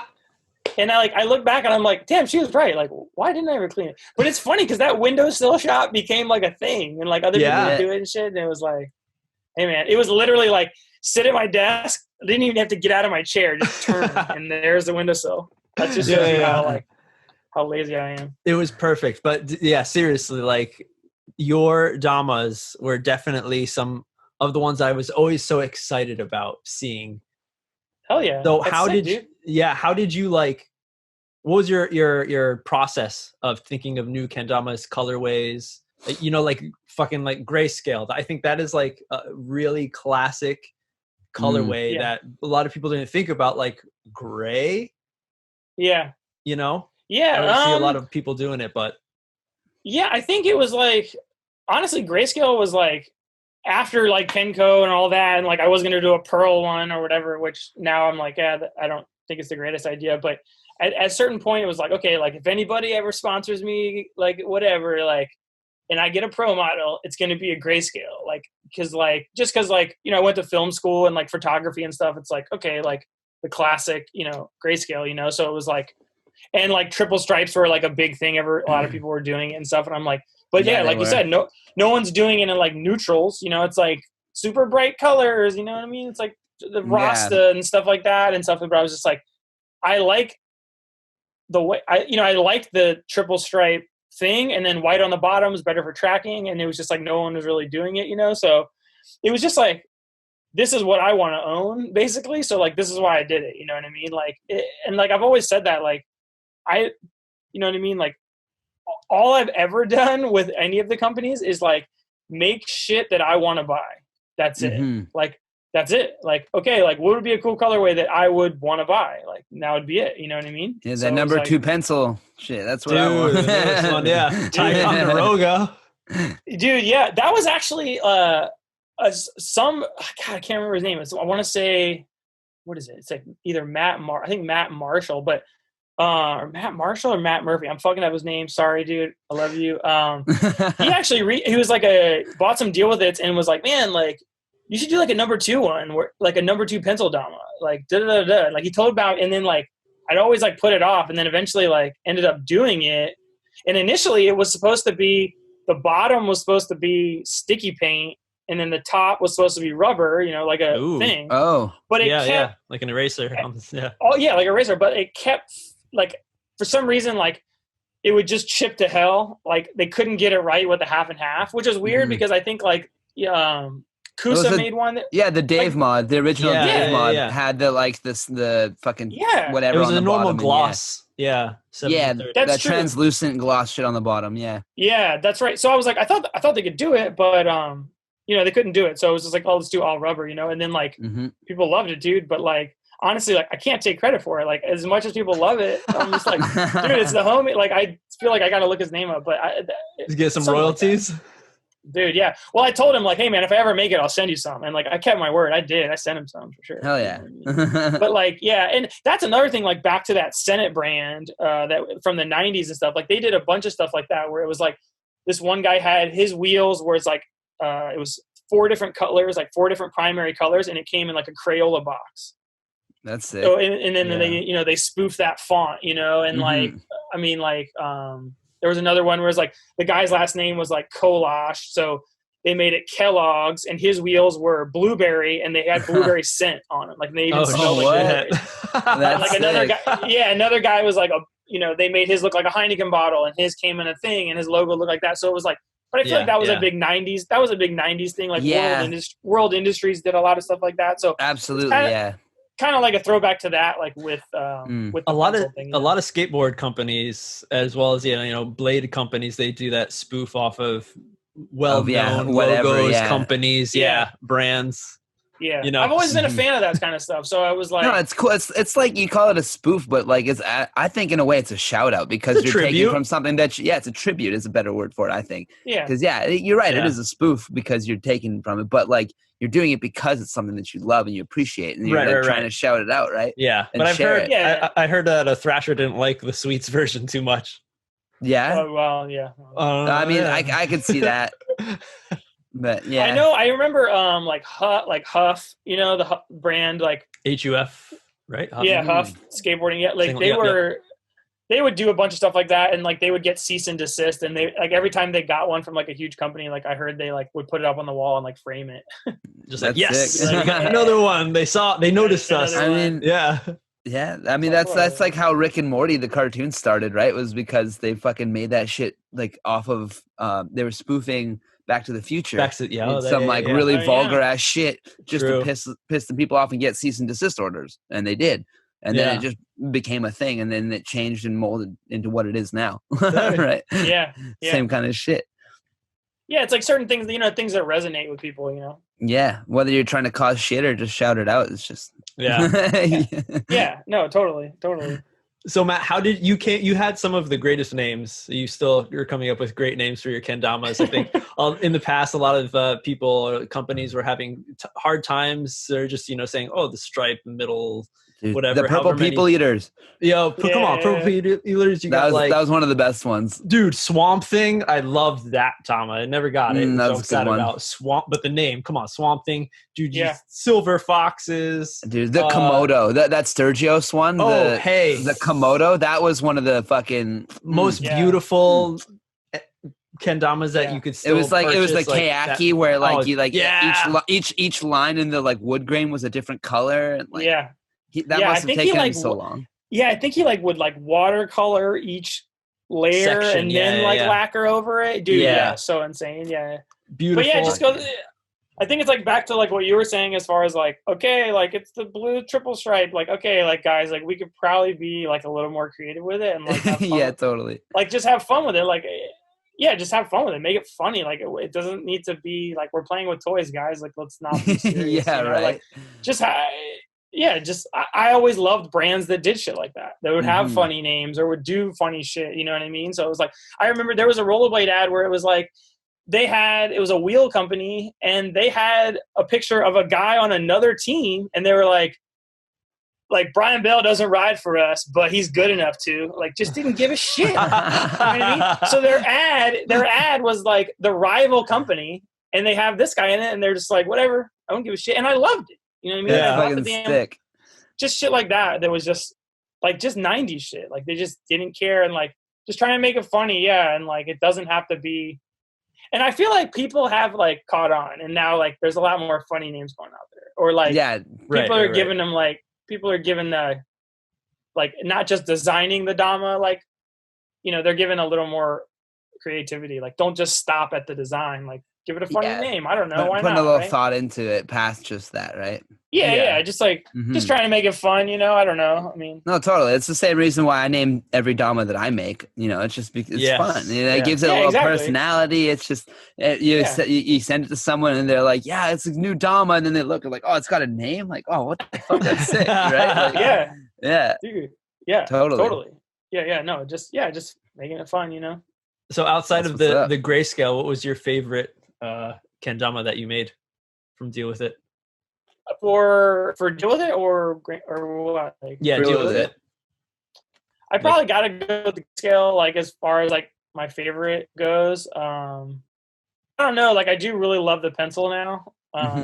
It's totally like one of my favorites, but I don't know. I'm trying to look around the room, like what do we got here?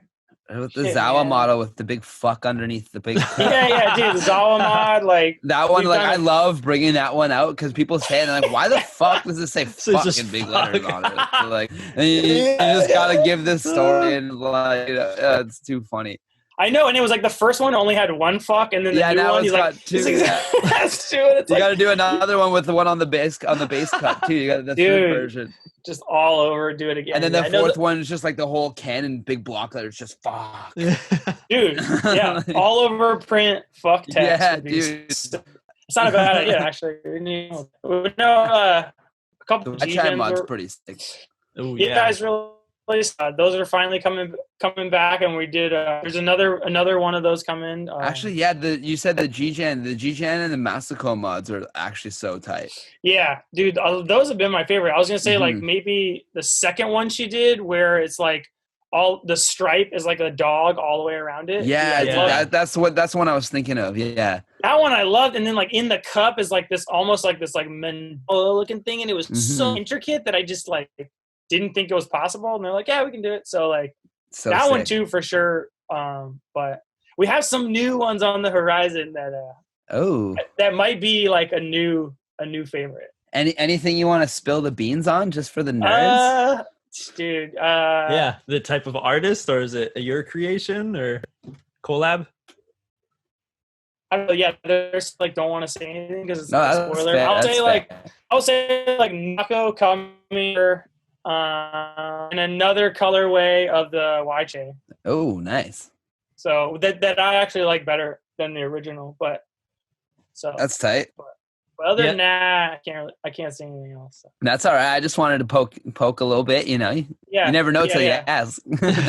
No, for sure. Yeah. No, for sure. That was definitely a cool one you did with the Jared, the different variations of the colors. I really like that black one that you came out with. Yeah, the Jared. Yeah, that was like all 100% Jared too. And dude, that design was sick, and it worked out well in so many colors. I really like the green one. Was like my favorite. Yeah, I was just gonna say the Arizona one. That was good. Arizona one. Yeah, dude, that one was sick. We're actually working on. I mean, another like I may have posted, but like we're working on Jared V3 shape right now. Like. Totally new shape, completely different from the last one. That's sick. So I think we're gonna switch up the Tama too. But yeah, gotta make Jared a new dad mod.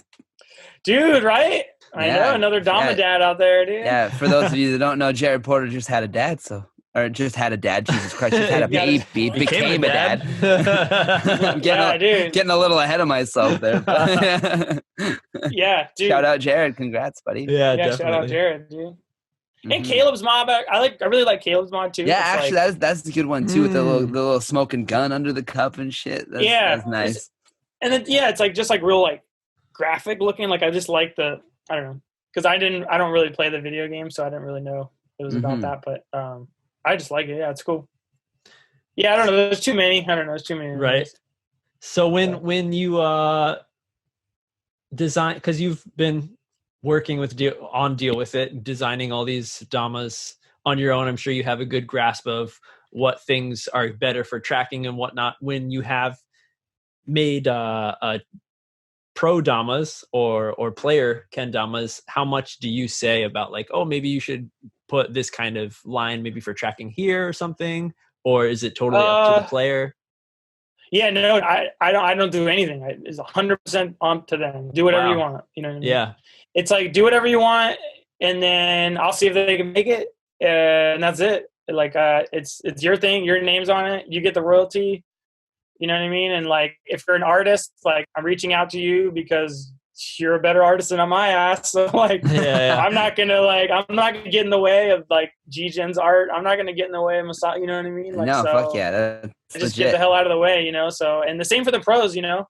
I don't think anyone's done anything that's like super wild, you know? And I've been like, we gotta chill, you know? Not yet anyway. Not yet. Well, that's true. There may be a couple that are coming that might be hard to track. Hell yeah. I'll say that right now. Ooh, I like the sounds of that. Right. It's an extra challenge. There's no tracking. Oh. Yeah, I like old school style. I was about to say that's what we're used to. Yeah, and the anti-tracker. Yeah, that's right. Dude, the stealth model.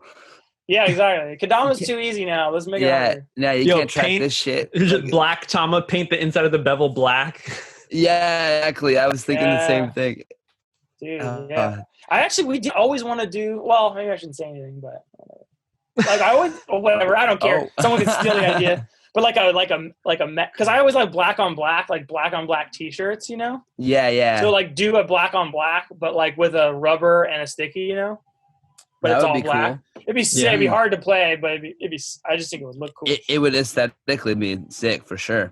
Yeah, stealth bomber. Let's go, dude. Yeah, this. So there you go. You man. already have the name. Yeah, there we go. We got Nothing it. wrong with that, man. That sounds tight. Yeah, dude. Yeah, we should do a Damanerds, Dama. Oh hey. Hey. Throwing it out there.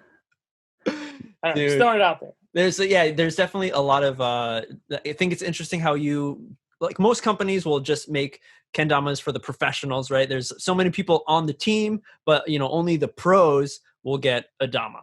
But you're like, that doesn't really matter. Do you see a specific like line? Is there anyone on your team that could get a dama, or is there like they have to kind of, I don't know, have a certain trait? No.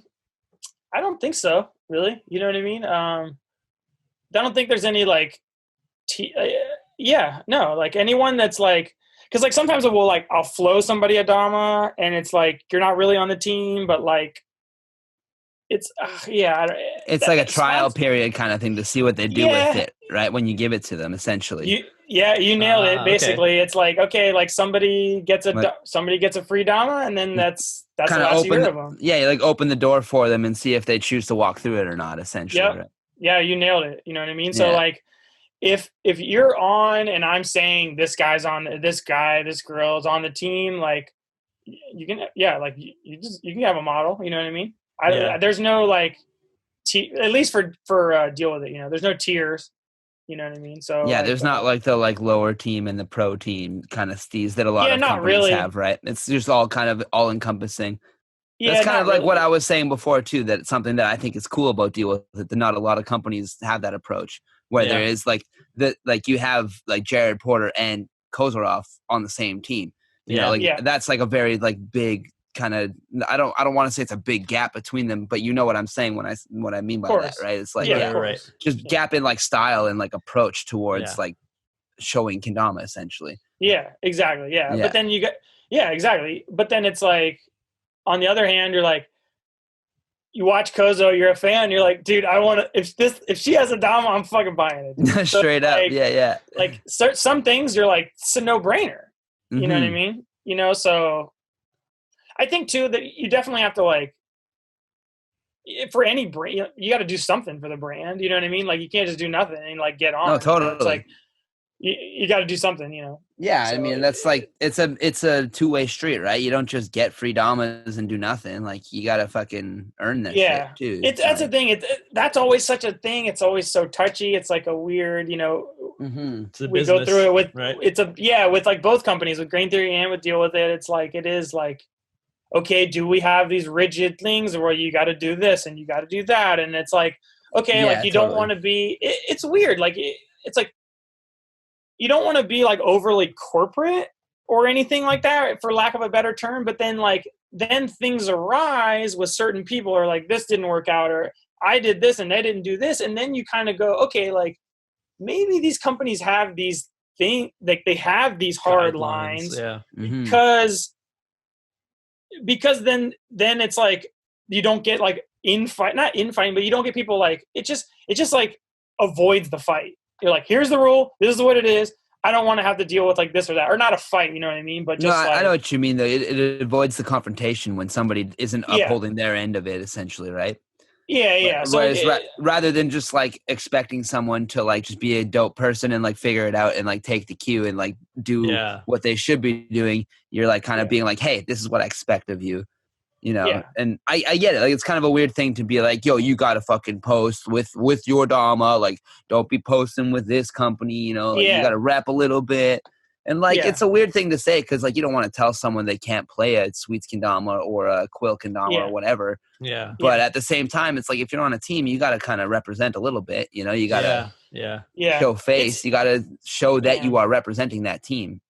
Yeah, exactly. It's so that's hard to decide, like, okay, has this person done enough to get a mod or stuff like that? It's like just kind of this like intangible feeling vibe, like, oh, this, at least for me, that's how I play it. You know what I mean? And try to avoid that kind of stuff. But I don't know. If you're too loose, then you get issues too. But I don't know. Right. I don't know if I answered the question. So pretty much it's open, Yeah, for it's the open. most part. It's open. Like if it feels Not just right. the pros that get it. Yeah. Yeah, it's a vibe. Yeah. Oh yeah, I guess. man. You've also had like awesome T-shirts. Again, working with other artists and stuff. You work with I don't know how to pronounce his name, the yo-yo player, Jemens. Oh yeah, it's just Jensen. Jensen. Yeah, okay. Jensen Kemet. Yeah, I was mixing up his last name with his first name. Oh, yeah, That's why I said like I'm that like, makes Jemet? more sense. I was like, how do you get Yemet out of Jensen? That's weird. Yeah, It's Jensen Kimmett, is it? Yeah. yeah, Yeah. Jensen. Yeah, he's we like in the Bay Area. There's like a huge yo-yo world, and Jake being with Kusa, and like they're going to these huge toy fairs where there's a lot of like the big guys are there, you know what I mean? Like yo-yo factories there. So like Jake got in with them, and then I kind of got into yo-yo, and then it was like now Grain Theory has a booth at the biggest yo-yo competition in the Bay Area, so the after parties and you intermingle and everything. And I got into yo-yo and got into that industry, and then kind of met Jensen that way, and just liked his art, like the guy, like what he does. He was like a world champion. I'm not sure what year, but he was a world champion. He's prolific in that world. He's definitely pretty legendary, right? Beyond legend in that world for sure, And so I was just a fan of the art, and then I'd done a few things at the time. He was sponsored by Caribou Lodge, and we'd done a few kendamas with them, where like because they have these like standard colorways, and they actually that's another thing too. Honestly, like what's a big inspiration for like the names, like Caribou Lodge had a lot of funny names for their colorways. Yeah, and so that's another thing where it's kind of just everything inspires you and you don't even really realize, They so also like, kind of did the dog thing too, did they not? With Yogi, his dog. Oh, yeah, exactly. I mean, it's not their main logo, like with Deal With It, but he did make a sticker, and I have a Yogi sticker actually. Yeah, me too. I got one right there. Yeah, that was Chris's dog, so it was like, yeah, we just did a bunch of. I was doing work. I did work with Caribou Lodge, like we did the Dama collab and stuff, and then so it was just like a natural progression. Like, hey, like you're good at, I like your art, you know what I mean? Like let's, so because again, like I'm not good at drawing or anything like that, but like I know what I like, and like or I have an idea, and I like have a few artists that I work with, and say, hey, like this is what I want to do. Like the vending machine, I'm like, dude, Masako, like a vending machine full of damas, like. Because like Japan has vending machines everywhere. Yeah, totally. Let's do Makes it. sense. You know what I mean? And then like she killed it. You know what I mean? So it's like that shit's great. Yeah. And Jensen had his own style, so he just kind of like went nuts and like. Hell yeah! I picked a few of them. So I love the Dama girls thing, and then the Jensen version of the Dama girls were the ones throwing up. Yeah. That shit's so good. Yeah. I love that the throwing up ones wasn't Jensen. That was actually That was a guy named Paul Escalar. Oh, it was Escalar. My bad. You're right. Yeah. Escalar. He was known for the barfing girls, and that was before I met Jensen because Escalar was like a Bay Area guy, and he'd actually done a Ken Garden shirt of me and Jake. Oh, it was like Jake passed out, and I was like playing Dama over him, and then no way. Yeah, dude, I remember that. Oh that wait, okay. No shit. Hold on. Hold on. Roosh has the shirt. He's worn it. Oh my god, I've seen this just like a few weeks ago or something. I think Jake like just wore it. Yeah, I mentioned he just wore it. I thought that was just a normal like random kendama player and like a hobo passed out. Like I thought that's what the illustration was. That's kind of what it looks like, honestly. Well, yeah. It was like Jake like had a few too many, and like the yo-yoers, like the pro yo-yoers, they'll have like huge bundles of string because they like use a new string every 2 seconds. So like he was out. Someone threw a bunch of string on his head. I was playing Dama, and then Escalar. I have no idea how it turned into a shirt. I have no clue. Wasn't there a picture? I remember seeing a picture. Maybe like that was it. Maybe it was a photo, and then Jake made. Yeah, I don't know. Didn't it say like it said like shit faced or something on the wall behind you, like tagged fucking in spray paint? Maybe it wasn't shit faced, but it was something along those lines. Dude, maybe. Well, no, 'cause the We shit- gotta find this because this shit was fucking hilarious. I remember seeing it and laughing my fucking. Wasn't it like the Grain Theory ad in Tip Wet magazine? See that's what I was gonna say. That's two different things. So like, That's what I'm confusing it with. The shit-faced tag was our ad, was a Grain Theory ad in Tip Wet, and the photo was years before. Okay, so yeah, Maybe I not was that confused. many, I was confusing the two things. Then my bad. Yeah. But yeah, no, that was Weens passed out and me playing Dama. And then that was Escalar. Again. Yeah. So there was that. I'm sensing a theme here. Exactly. So yeah, dude, yeah. So that was Escalar. He's an amazing artist, and he's done a lot of art for he's another influential player. He like invented like half of modern yo-yoing. I mean, I don't want to. Wow. I mean, maybe I'm tripping, but he's a legend. Let's just say that, basically. Mm-hmm. Yeah. So, dude, you have invented, kendama tricks on your own. The rat tail, something that back in the day was coined by you. You were using it in a lot of edits and stuff, and nobody really picked up. And then just recently, you got Aventus on the GT team, and he's still manipulating that string in different ways, similar to what you were doing back in the day. Yeah, I mean, shit.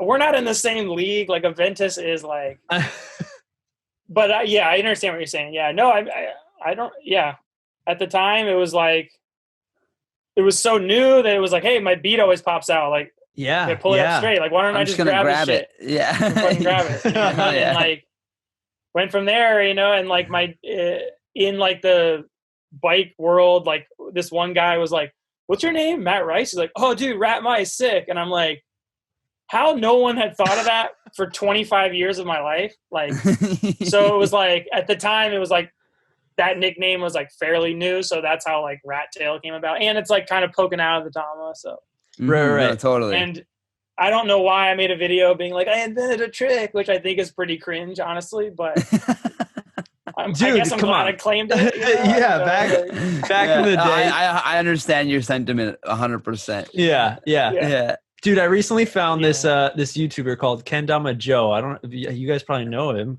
Oh, dude, I didn't know until Joe, like I've been wanting to get him on Damanerds, dude. Kendama Joe is. I did. Shit. That's a name. I missed out on this, and just like I forgot how I stumbled upon it. But yeah, like 3 weeks ago, I found his channel, and then I was just watching. I was like, what? And it's all, like now he's back into blading, and that's his main thing. But I see all the old kendama posts. I'm like, holy shit, this guy was in and like making this kendama content, like other than just tricks, like deep ago. And one of the things, he was one of the originals, man. Yeah, for sure. Very deep. And he had his top 10 kendama players. And Matt, you were one of them. I forgot about that. Yeah, I forgot what number you were, but you were in there. And one of the things he lists off is that, not only has he got a good style, but he invented his own trick. The rat tail. The rat tail. Yeah, I remember meeting, dude, I haven't heard that name in a decade. Who knows? I mean, so long ago. He was super OG way back then. Yeah, I know. I think I met him at the first MKO ever. Yeah, I met him at MKO station a couple times. Yeah. Yeah. Kendama Joe, dude. Kendama Joe. He's still, I think, I don't know if he was at like the last one, like at NACO or not, but. Because he's like I think he's a Minnesota guy, right? Yeah. He's from Minnesota. That's why. So he's like, oh, it's local. I might as well, Mm-hmm. Yeah. So yeah, now all his content is blading, and Matt, you're doing seems like a lot more blading nowadays. Yeah, I mean, yeah, I mess around. I still like. It's definitely like my like main thing. You know what I mean? Like obviously like I'm into a lot of shit, but like as far as like it's my thing. It's definitely. Hell yeah. Yeah, I love it, dude. I've been doing like. I don't know. I just have like a bad back. So like I've been doing a lot of like yoga and stretching and stuff, and it's been working. So I've been able to skate more often. So that's here we are. And it's like pandemic, and I'm like in my driveway most of the time. So it's like nice. And skating with Leo. Yeah, skating with Leo a bunch, trying to get him on there, but he's just like, dude. he just like he likes cycling more. That's I don't know fair, the blade. man. It's crazy. It's like you just forget. I've been rollerblading since I was 6. You know what I mean? So like 31 years. You just forget like, damn, when you first start, like this shit's pretty hard, dude. Because like people can't stand up. You know what I mean? Yeah. Man, do you remember when you came to Calgary for the first time and we were at the skate park and you had those blades that like you take the shoe out of, so it's like clips in and out of your shoe? Yeah. And I was just like, yo, let me try those fucking things. Oh, that's like, right. I had never tried like aggressive inline before. I've rollerbladed hella, of course. Like I can ice skate. I'm Canadian. I can skate on ice. Yeah. But like I had never like grinded a ledge on rollerblades before or anything. So I just strapped those fuckers on and like fucking I hit the ledge the one side and was like, okay, this is all right. And then I came back and hit it like backside and just slipped out and landed with my arm up and I fucked my shoulder. My shoulder is still fucked to this day. Dude. Yeah, I remember that. Like you legitimately got fucked up because I remember like popped after my shoulder the session, out. Like I popped it right out and then sat up and it popped itself back in and it hurt for like 3 months, man. Damn. And like I've popped it out a good like probably 8 times since then. Like even recently I was at work. I was like I had a big heavy piece of wood on my shoulder and I was stepping up on this thing and I used my left arm to push off this wall and just the angle that I hit was similar to the angle that I fell on. Which I have a weak spot in my cartilage, so now my shoulder just pops out easy. It sucks. I feel like a fucking old man. I'm sitting there with my arm just dangling out of its socket. Like, dude, it's a horrible feeling. All because I tried rollerblading the one time. Every time you're like, God damn rollerblading. No, actually, though, I think back to it, I'm like, fucking Rice, why'd you give me those? Why?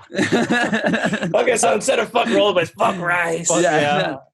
That's better, isn't it? Yeah, it's way better. That's way better. Yeah. No, I forgot about that.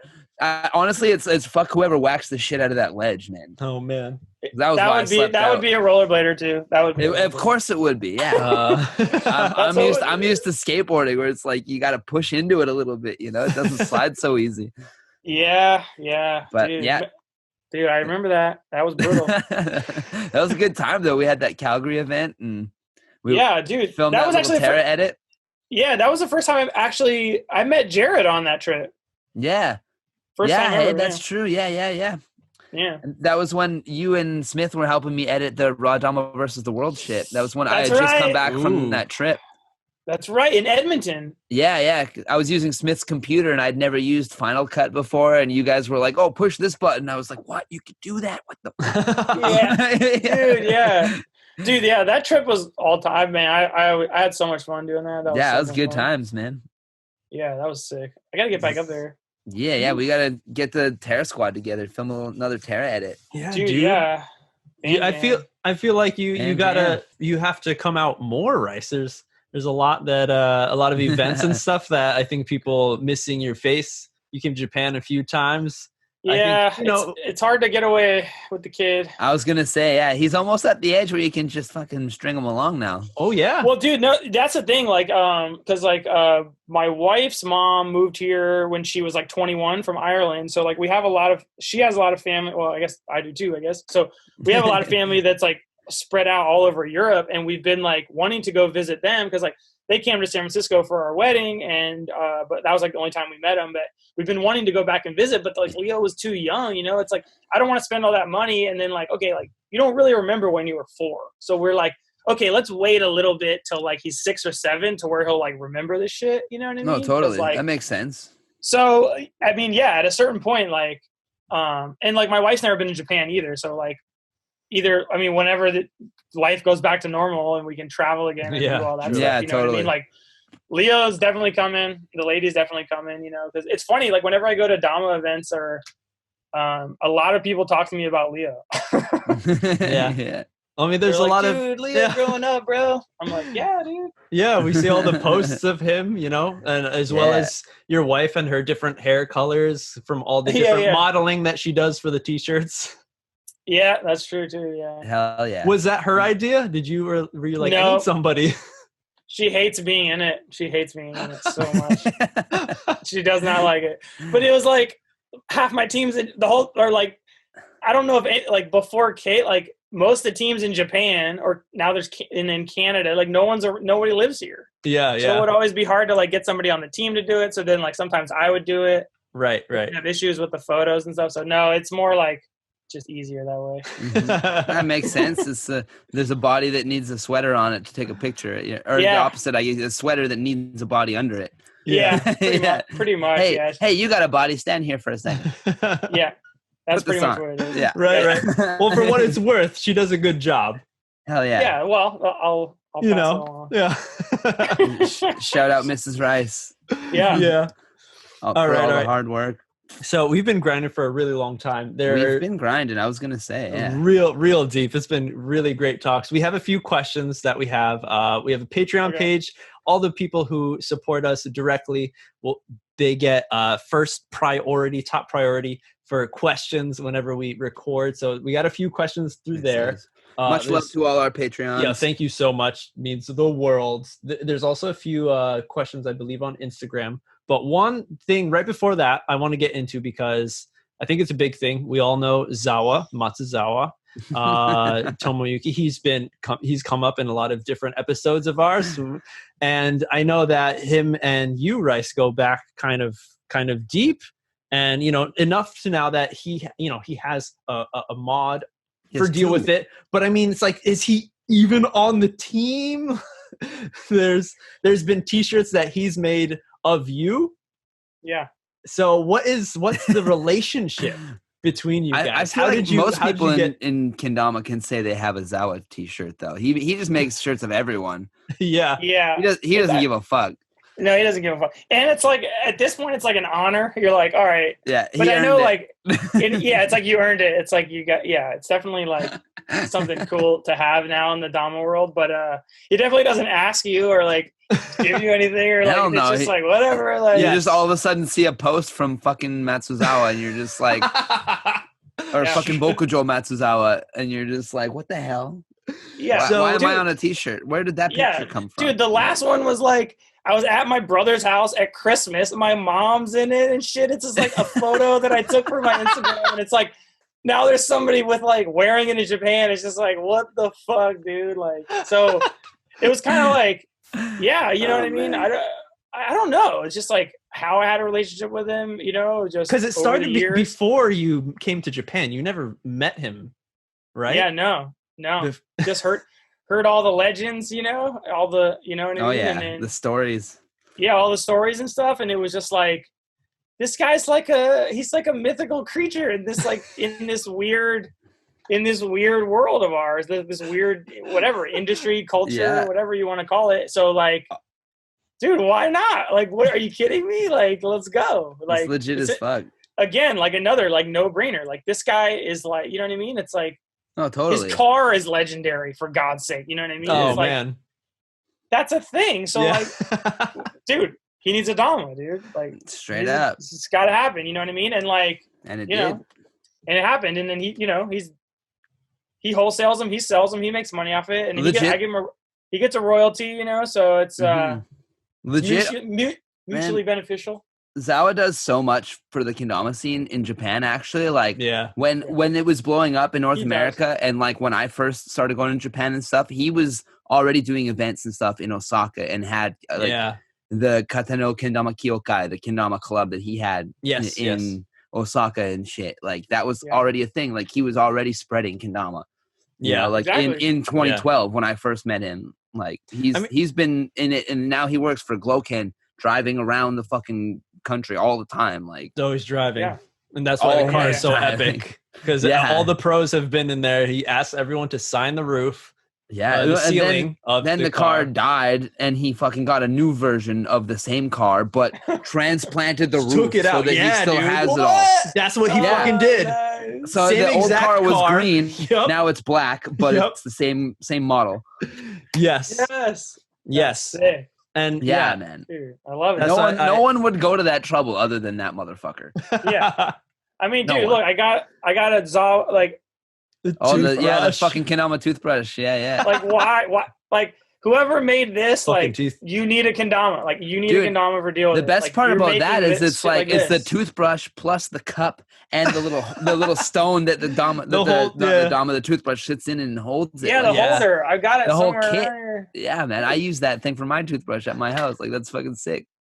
I think too that was a thing too where it was like somehow in a roundabout way, like I was essentially like that's another one. Like I got sponsored by Zawa. Like I mean, I feel like half of you know what I us mean? are. You know what I mean? Yeah, exactly. Like, he's just So that was another thing too. It was like, yeah, it's like a lot of people are. So it was just like, okay, this guy obviously loves it. He cares about it. He's super passionate about it. I'm kind of on his team. He's a damn he's a damn kendama unicorn. Like, let's do it. Yeah. You know what I mean? Like, he's a kendama unicorn, right? I mean, it's like okay, if you don't play kendama and you're not like deep, you're like, how do you even describe who, like, what this guy is or means to anybody? You know what I mean? He's it's an like, anomaly, man. Truly.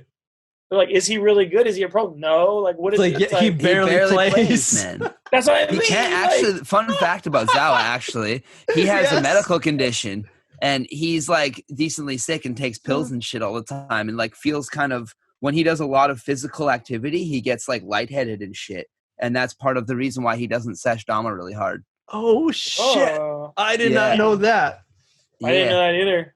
I didn't know Yeah, that. fun little fact about that motherfucker. But his, definitely goes hand in hand with deal with. If you just think about the name, his brand, right? Ketani Kendama Kyokai. Yeah, the Kateni Kendama Kyokai. Yeah, bad choice. It's so very bad. Like at this time, it's not something I even want to talk about. Yeah, we can't even go. Like, it's bad. But he's been, I've talked about him, and he's actually asked me and stuff. He's like, "Can I do that?" And I was like, "Yeah, you don't want to. You just go with the full name. It's really long, but you decided with it, so stick with it." Kateni Kendama Kyokai, but kateni means to just like do something without permission, just to do it. So kind of like do with it. He's just doing it. So exactly why he just makes T-shirts of. It's like the unofficial I don't give a fuck kendama club. Kyokai, I didn't even know that. That's incredible. Or association, That's incredible. I guess, not club. You're right. Yep. Although he throws around the word club all the time. The fucking kendama club, fucking the outsiders, fucking laid back kendama club, the fucking shellfish allergy allergy club. Oh yeah. What is the toothbrush says outsiders? Yeah, fucking outsiders. Yeah, dude, I have like the sickest like button up, like it looks fancy, like nice, like collared, long sleeve black shirt. And it just like says fucking shellfish allergy on it. and like, it's like it's great in Japan, but like I wear that here and people are looking at me like, what the fuck? Like, am I gonna wear that to a fucking sushi restaurant? Like, I don't think so. Yes. Yes. Dude, I remember we have one of them here that was like Leo sized, and like he's like about to go to preschool, and we're like, oh wait, we gotta pull. We can't. Yeah, you cannot wear that shirt to school, dude. Not in America. Hell no. No, dude. No. I remember even Rick got some shit from wearing the fucking Zawamobile t-shirt on the Kendama World Cup stage. The World Cup stage. Yeah. And just because like he was like featured like on the front of like a news article or something. That's wild. Yeah, and that was a shirt that you designed. Yes. Right, MJ? Yeah. Yes. I made that shit. Good. I made that shit just for Zawa for a birthday of his, and I hand drew that exact t-shirt just for him on a shirt, and I gave it to him. He's like, this is good. And he's like, let's make it like a run of t-shirts so other people can have it. And I was like, fuck yeah. Hell yeah. I have one. It's one of my favorite shirts. I love it. And that was the end of his the first Zawamobile. That was the death of it. Yeah. May she rest in peace. Yeah. Oh, shit. Yeah. At that was the time that I did your t-shirt with the dog coming out of the rice bowl. Yeah. And then who else I did at that time? That one's sick. I didn't know you did that. Yeah. That and Sweets. And Sweets was the cupcake, but like with fucking like eyeballs. Yeah, I've got that one too. Yeah, I got that one. That one was sick. Yeah. And then later he asked me to do another one. I did a Wase and Norks. But I don't think he did a release of those. He just sent it to I remember the Norks one. Oh, yeah? Yeah, I saw the Iwase one, but I don't think he made more than like one. Right, just for him. Yeah, maybe. I don't know. But anyways, he's a unicorn, definitely. Nobody knows he is. about. But if you don't know about him, do some research. Yeah. And if you make your way to Japan, we've said it before in other Dama Nerds episodes, guys. You fucking talk to this guy. Yeah. If you don't want to talk to Zawa, hit us up. I'll fucking talk to that. I'll be your fucking mediator. Translator, All right. So let's get these questions on. Yeah, let's get into them. Right. So first question from Haley Bischoff. Favorite old school trick and favorite new gen trick? Oh. Okay. Old school trick. I mean, my favorite trick, like just in general, like just a whirlwind, just like my favorite trick.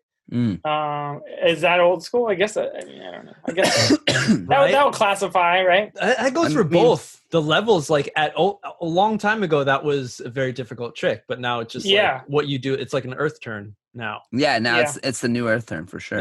Yeah. So I'll go. That'll be my old school trick then. Whirlwind. And what about the new school one then? New school, I would go. Honestly, I can't do it at all, and like I never thought it was like a reality, but like the cloud bounce stuff. I knew that's what you were gonna say. Dude, it's just like I'm seeing this shit, and it's like, dude, it's just unbelievable. Like I just never thought kendama would. Never thought they'd take it this far, dude. Like no joke. It's like, dude, I'm just watching like these guys just. It's hard, man. I've been fucking with it lately. It's like I can like kind of do them a little bit, but to like the amount of control that like like Alex Mitchell and like Liam and shit show with that is like it's just another level, man. It's so sick. At least like right now I'm just like enamored with like I mean I'm not even close to like landing any variation of it, but if I had to pick something for like today, dude, that's the one, dude. At least for today. All right, nice. Next question from Max Ida. Can you tell us more about the blading / kendama relationship? I know a lot of bladers were early pioneers of the damas scene. You, Roush, Colin, Weens, Alex Smith, Parker, Duck. Can't forget Jero. Yeah, I think, let's see. In the beginning, it was like, Jero, he's like one of the most famous like skate photographers like in the history of blading. So he pretty much knows every pro and like he's been in every magazine. Like if like Jero was taking your picture, like you were hot shit and you're going to be in a fucking magazine. Like no joke. Like, and so when he started Kendama USA and had all these relationships with these like huge pros. So it was like the most famous pros in blading were like his homies. So like, I don't know, like that was his grand plan, but it was like, okay, let me give it to these guys. And like, I look up to all these skaters. So like that will get all these bladers into it. So I think like that was the initial pull. It was like the first time a lot of people saw it were these bladers that were doing it. And so it was like, for a while there, every single skate shop had them. So like you could go to any blade shop and they would have them. So I think that was the initial thing. And like, I saw it in a rollerblade video, but it wasn't like, it was in the credits for 2 seconds. It wasn't like a big thing, but I would say like J-Ro is pretty much responsible for that. You know what I mean? Just putting those huge pros in that video, because the first couple of Kusa videos were a bunch of bladers that are like, not just bladers that are like all time legend bladers. Like, so I think that's what kicked it off. You know, that was like the first, like the way I'm saying, like pull from like-minded industries. Like that's what J-Ro did, you know, like, you know, now you've got guys like Reed, where it's like, it's just like, kendama is just like skating. Like you can never win. Like no matter how much you're going to miss a kickflip, you're going to miss an earth turn. It doesn't matter. It's all about your style, what tricks you do and how you do them. You know what I mean? So I think like that mentality, those kind of people are drawn to it. You know what I mean? Right. Totally. Definitely. Nice. Another good one from Max. Definitely for a good one, since you were at the growth of this kendama scene, Matt. The question is, what does the current kendama scene need more of for it to grow? Need more of it to grow. More double kendama action, 2 hands, 2 kendamas, like. Yeah, exactly right. Yeah, it doesn't need. Yeah, I don't think it needs more technicality. Honestly, I think that that's pretty fucking covered these days.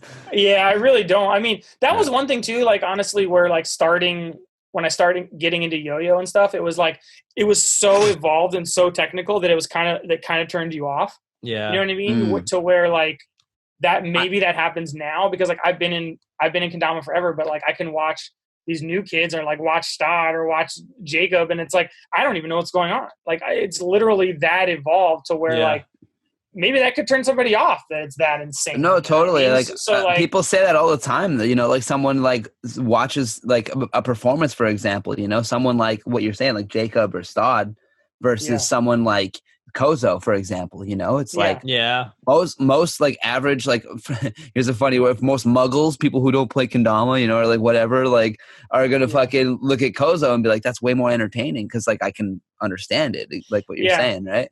Yeah, it's like attainable. So like I don't think like just like technicality.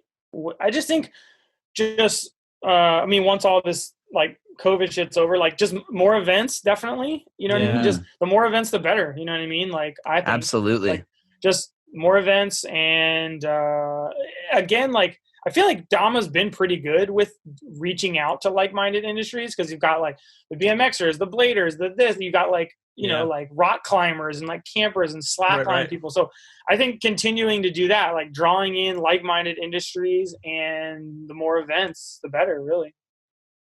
To keep it going, you know, because I think that back to blading, that was the thing that we never did. We never reached out to like-minded industries to try and get bladers. You know what I mean? Yeah. To get new bladers, like almost like that time when we were growing up as kids, like it was all segmented. Like even these groups, like I think about like music, like the battle between like the punks and the metal kids, like there's always that. And then with skateboarding, rollerblading, like for some reason you had to hate each other from the beginning. It's weird, but now, you know, everyone's fucking realizing we're all cool. Like why can't we just be cool with each other? So having kendama, seeing how this thing can not only go through cultures and countries, but through these different smaller underground communities of, getting BMXers, getting people who used to skateboard, rollerblade and stuff. And rock climbing now, you know? That's, I think, just keep that up, which I think everyone's been doing, you know, really well. You know, I think Reed's like the best example of that. Like, it's absolutely. I mean, it's like, I mean, this guy, it's like, I mean, it's like, I feel like he has probably inspired more people to pick up a kendama than the most technical guy on the street. Definitely. 100%. You know what I mean? And it's 100%. So that's fucking great. You know, not like, so I just think keep doing what we're doing, basically, honestly, because I feel like seems to be working. Seems to be working, right? I don't you know what I mean? If it ain't broke, don't fix it, kind of thing. But I also think, definitely like live events, like getting, you know, like just real events with homies and like meetups and stuff like that, you know, that kind of stuff definitely is the move too, you know. Continue growing little by little. Act locally, think globally, right? Next one from Nick Dudenhoff. How do you balance being pro for one company and owning two others? Dude, that's a tricky one. I'm always like, hey, Smith, what do you want me to do, bro? Let me know, dude. Like, I just like, that's one thing where it's definitely tough, you know what I mean? Where like, grain theory takes up most of my time and deal with it, you know? So like, especially with you, because sorry to cut you off. Like, I know that you do most of the packing. Is this correct? Yeah, I do all that for both companies. Yeah. All the orders. That is, sounds pretty intense, grain theory order. Yeah, I mean, in the beginning, when stamps. Me and Jake, dude, that's, in the beginning, like me and Jake did it together when we were in San Francisco for a little bit. But ever since I've been in Portland, I pretty much packed every grain theory order that there is, and deal with it is just me. So it's it's since I moved to Portland, it's been able to be my full-time job. Like when I was living in San Francisco, I had like 4 day jobs and then kendama, and then 3 day jobs and then kendama, and then 2 and then 1. Wow. And then now by the time I got out of Portland, I've been able to do it full time. So like full Dama. Dama. I'm not doing anything else. So there's definitely that. And it's like, with grain theory, like we have like Jake does this, I do that, you know what I mean? So it's like real defined. So a lot of the things that like I don't do for grain theory, I can do for deal with it. But I don't know. It's tough, honestly. I try and play as much as I can, but I'm very like upfront with my sponsors as far as like, I will do whatever you want. You know what I mean? I just like, I think at this point it's like, you gotta tell me what to do. Like, it's hard for me. To, So, if you want yeah. something, don't expect me to just like, figure hey, it like, out. You gotta do it was like, hey, if we're putting out these pro models, like, what do you want me to do? You want me to make an edit? Cool, I got you. I'll do it. Let's do it. Let's bang it out. But like, it's just hard for me to have a lot of free time to like bang out tricks. You know what I mean? And like, I don't know. I'm one of those guys that like grinded for every trick he's ever landed in his life. So it's like 2 hours for every trick. So it's just tough. I don't know. 2 hours and a honestly. TV for each trick. Eh? Yeah, exactly. Yeah. So it's just, I don't know. I don't have it. It's like I'm full Dama, so I can, fully concentrate on that. And if anything suffers, it's me playing the toy. So I don't get to play as much, but I'm more like running the companies, So, I mean, like you were saying before too, like you have a family and shit too on top of all of that. So it's not only the companies and shit, like there's also the personal side too that, also obviously has a big part of your life and takes up a lot of your time. Yeah. So, it's just, trying to balance it. I got a whiteboard and then I like go nuts on there and like cross stuff off. And like, I love crossing everything off. So yeah. It's a good feeling smashing shit off your to-do list. Yeah. So get a whiteboard. It helps. I'm telling you. Right. Jot things down, even just ideas. Definitely ideas. I write down like 20 damas and then I'm like, what was that? What did I later on? Yeah. Must have had a couple beers that night. What the fuck? Yeah, dude. But that's one thing that's been on my list for like a year, or maybe 2 years, a pepperoni pizza dama, and Sweets just beat me to it. So. No, dude. That's dude, theirs looks so cool though. I love it. It was a good one. You're gonna have to do something different and get like the Hawaiian going or some shit. I know. I gotta do something. Throw some pineapples on that bitch. That's controversial. Some people don't like that. That's true. See, but you know what they gotta do? They gotta fucking deal with it. Yeah. Put on those sunglasses. Oh shit. All right. So that was all from the Patreons. Thank you everyone who supports there. We got one through Instagram. What got you into blading? Oh, got me into blading? Going back deeper. Yeah, what made you want to rebel when you were a little teen to be like, man, I want to get on some wheels. I can't drive, so let me get on some wheels. I think it was definitely the 90s, so it was like millions of people were blading. I just like literally my parents bought them for me when I was 5 or 6, and then what really, really got me into it was like roller hockey. Like that's like all I did. Was you were kind of talking about that earlier. Yeah, exactly. Like roller hockey and like the tennis court, and then it became like our neighborhood versus your neighborhood and shit. And like we went hard playing roller hockey, So like I said, and then you mentioned that eventually one of your homies like did a grind on the bike rack or some shit. Right? Yeah. Saw a homie do. One of the roller hockey homies was like, dude, check this out. Like, and he did a grind, and then like I just slowly stopped playing hockey, and it was just grinding. Started grinding, right? And that was it. And then it was like, then it's just my whole life, like literally. And it's like, and honestly, like I always say this. It's like I pretty much owe almost everything to skating. Like every friend I've ever had is through skating. I found kendama through skating. I moved to the West Coast because of skating, and that's where I met my wife. That's where I met Jake. That's where I found out about Dama. Like, I pretty much, skating's been like everything for me. That's big, man. That's a lot of stuff. That's sick. Yeah. Yeah, it's crazy to think. I was thinking about that the other day, and so it's, All right. Well, those are all the questions from everyone. I do have one last one. I have two I'd like to bring up because we have you right here. So, So for kendertainment, I make a lot of interesting videos. We do the Will It JKA crazy Ken games and stuff. And I did a version of kind of spoof off of the Ken Garden, the video that you were in, Matt, the ni tama. Yeah. Ni as in two in Japanese. Tamas, yeah. So you had the 2 tamas strung up on a single string. I did a version where I had 1 Ken and 2 separate strings with 2 separate tamas. Oh shit! But how did that come up with you guys?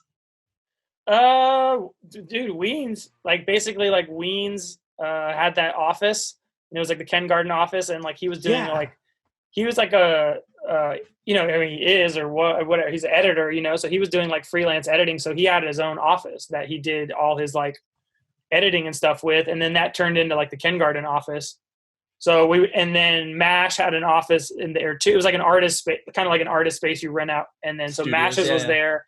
Yes, rent out studios. So like MASH's was there, and then Weens's was there, and I would just go hang out with them because they're the homies, you know. So I don't know. I just came over one day and Weens had it set up, and that was it. Yeah. And then we just played around with it, but it was all that was all Jake. Like I don't know how he thought of it, or I mean, yeah, I don't know. Weens. I walked into the office, it was there. Film for tricks, right? That's all I remember. Yeah. Then another thing I do with the kendertainment is the shotgun interviews, and I think maybe early on I grabbed Jake when he was in Japan, and I asked him one of the many questions I asked. I was like, "Who has the most hats? Him, Matt Rice, Dave Mateo?" Yeah. And he said him, but I see from behind you. You have a shitload of caps right there, dude. Oh, dude, yeah, no. I have so many hats, like so many hats. I've like always worn a hat my whole life, like I always. So yeah, there's no way Jake might have more variety because he got into like the newsy ones and like the fedoras and stuff. But like as far as like, dude, you can't battle my hat game, dude. There's no way. Same for shoes too. I'm like a huge like sneaker guy. So like, I mean, I have some hats that are like, 10 years old that like I'll never wear again, but I'll never get rid of it. I'm like a hoarder. But no, yeah, I got more hats than Weens. Come on, bro. But do you have more fedoras than Weens? No, I don't own a single fedora. Yeah, I didn't think so. I couldn't see you wearing a fedora. No, yeah, I don't have one. That's a Jake thing. Jake can pull it off, but Jake and Tej. And Tej, they can pull it off, but I can't. Yeah. Not me. Actually, we're talking about Sour Mash. Sour Mash has been known to rock a fedora. Oh yeah. Twice. Okay. Yeah. All right. Sure. He's just a swaggy motherfucker. Yeah. So he can rock anything, Mateo was always having one too. With Mateo was on hats. that too for sure. Yeah, Definitely. Yeah. That's true.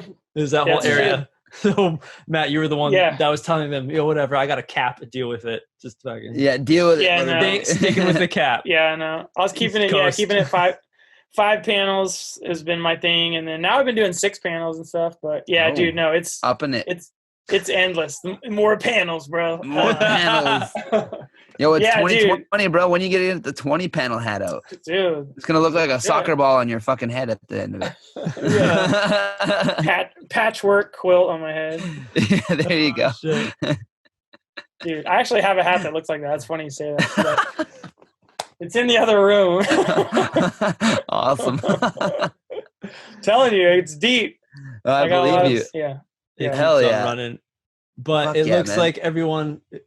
Is this the end of Damanerds 3-6? I mean, I feel like we've been grinding for a while. Like you said, we answered the questions. It's been like we're getting close to like catching up to one of our longer episodes at this point. Yes. Sorry, guys. No, not at sorry. all. It's not a bad thing at all. Like we were saying before, like we could almost do like an episode per like how many teams you've been on, which is a lot. Yeah. Like, just, we really didn't talk about grain theory much at all. It's easy to fucking just shoot the shit about like random things, and then everything triggers another memory, and you get off on another story, and next thing you know, it's been 2 hours, and yeah. But here we are. Yeah. We definitely answered. I ramble, so. And opened up, the book of Matt Rice. So I think a lot of people will now understand a lot more of what that logo is all about. Yeah. We've confirmed it is a dog. It's a dog. It's a Boston Terrier, damn it. Yes. Hell yeah. Well, again, Rice, thanks for joining us, man. It's like awesome to sit here and shoot the shit. Yeah. Whether it was 2 hours or 12, it's good shit. Yeah, thanks for having me. Thanks for everything you guys do. Like, I love it. Like I said, I think I've seen all of them except I haven't seen Keith yet. But, dude, keep it up. I love it. This is, like, another thing, too, like, as far as, like, what Dama needs to keep going. We need shit like this, Hell yeah. Thank you so much. Yeah. Yeah.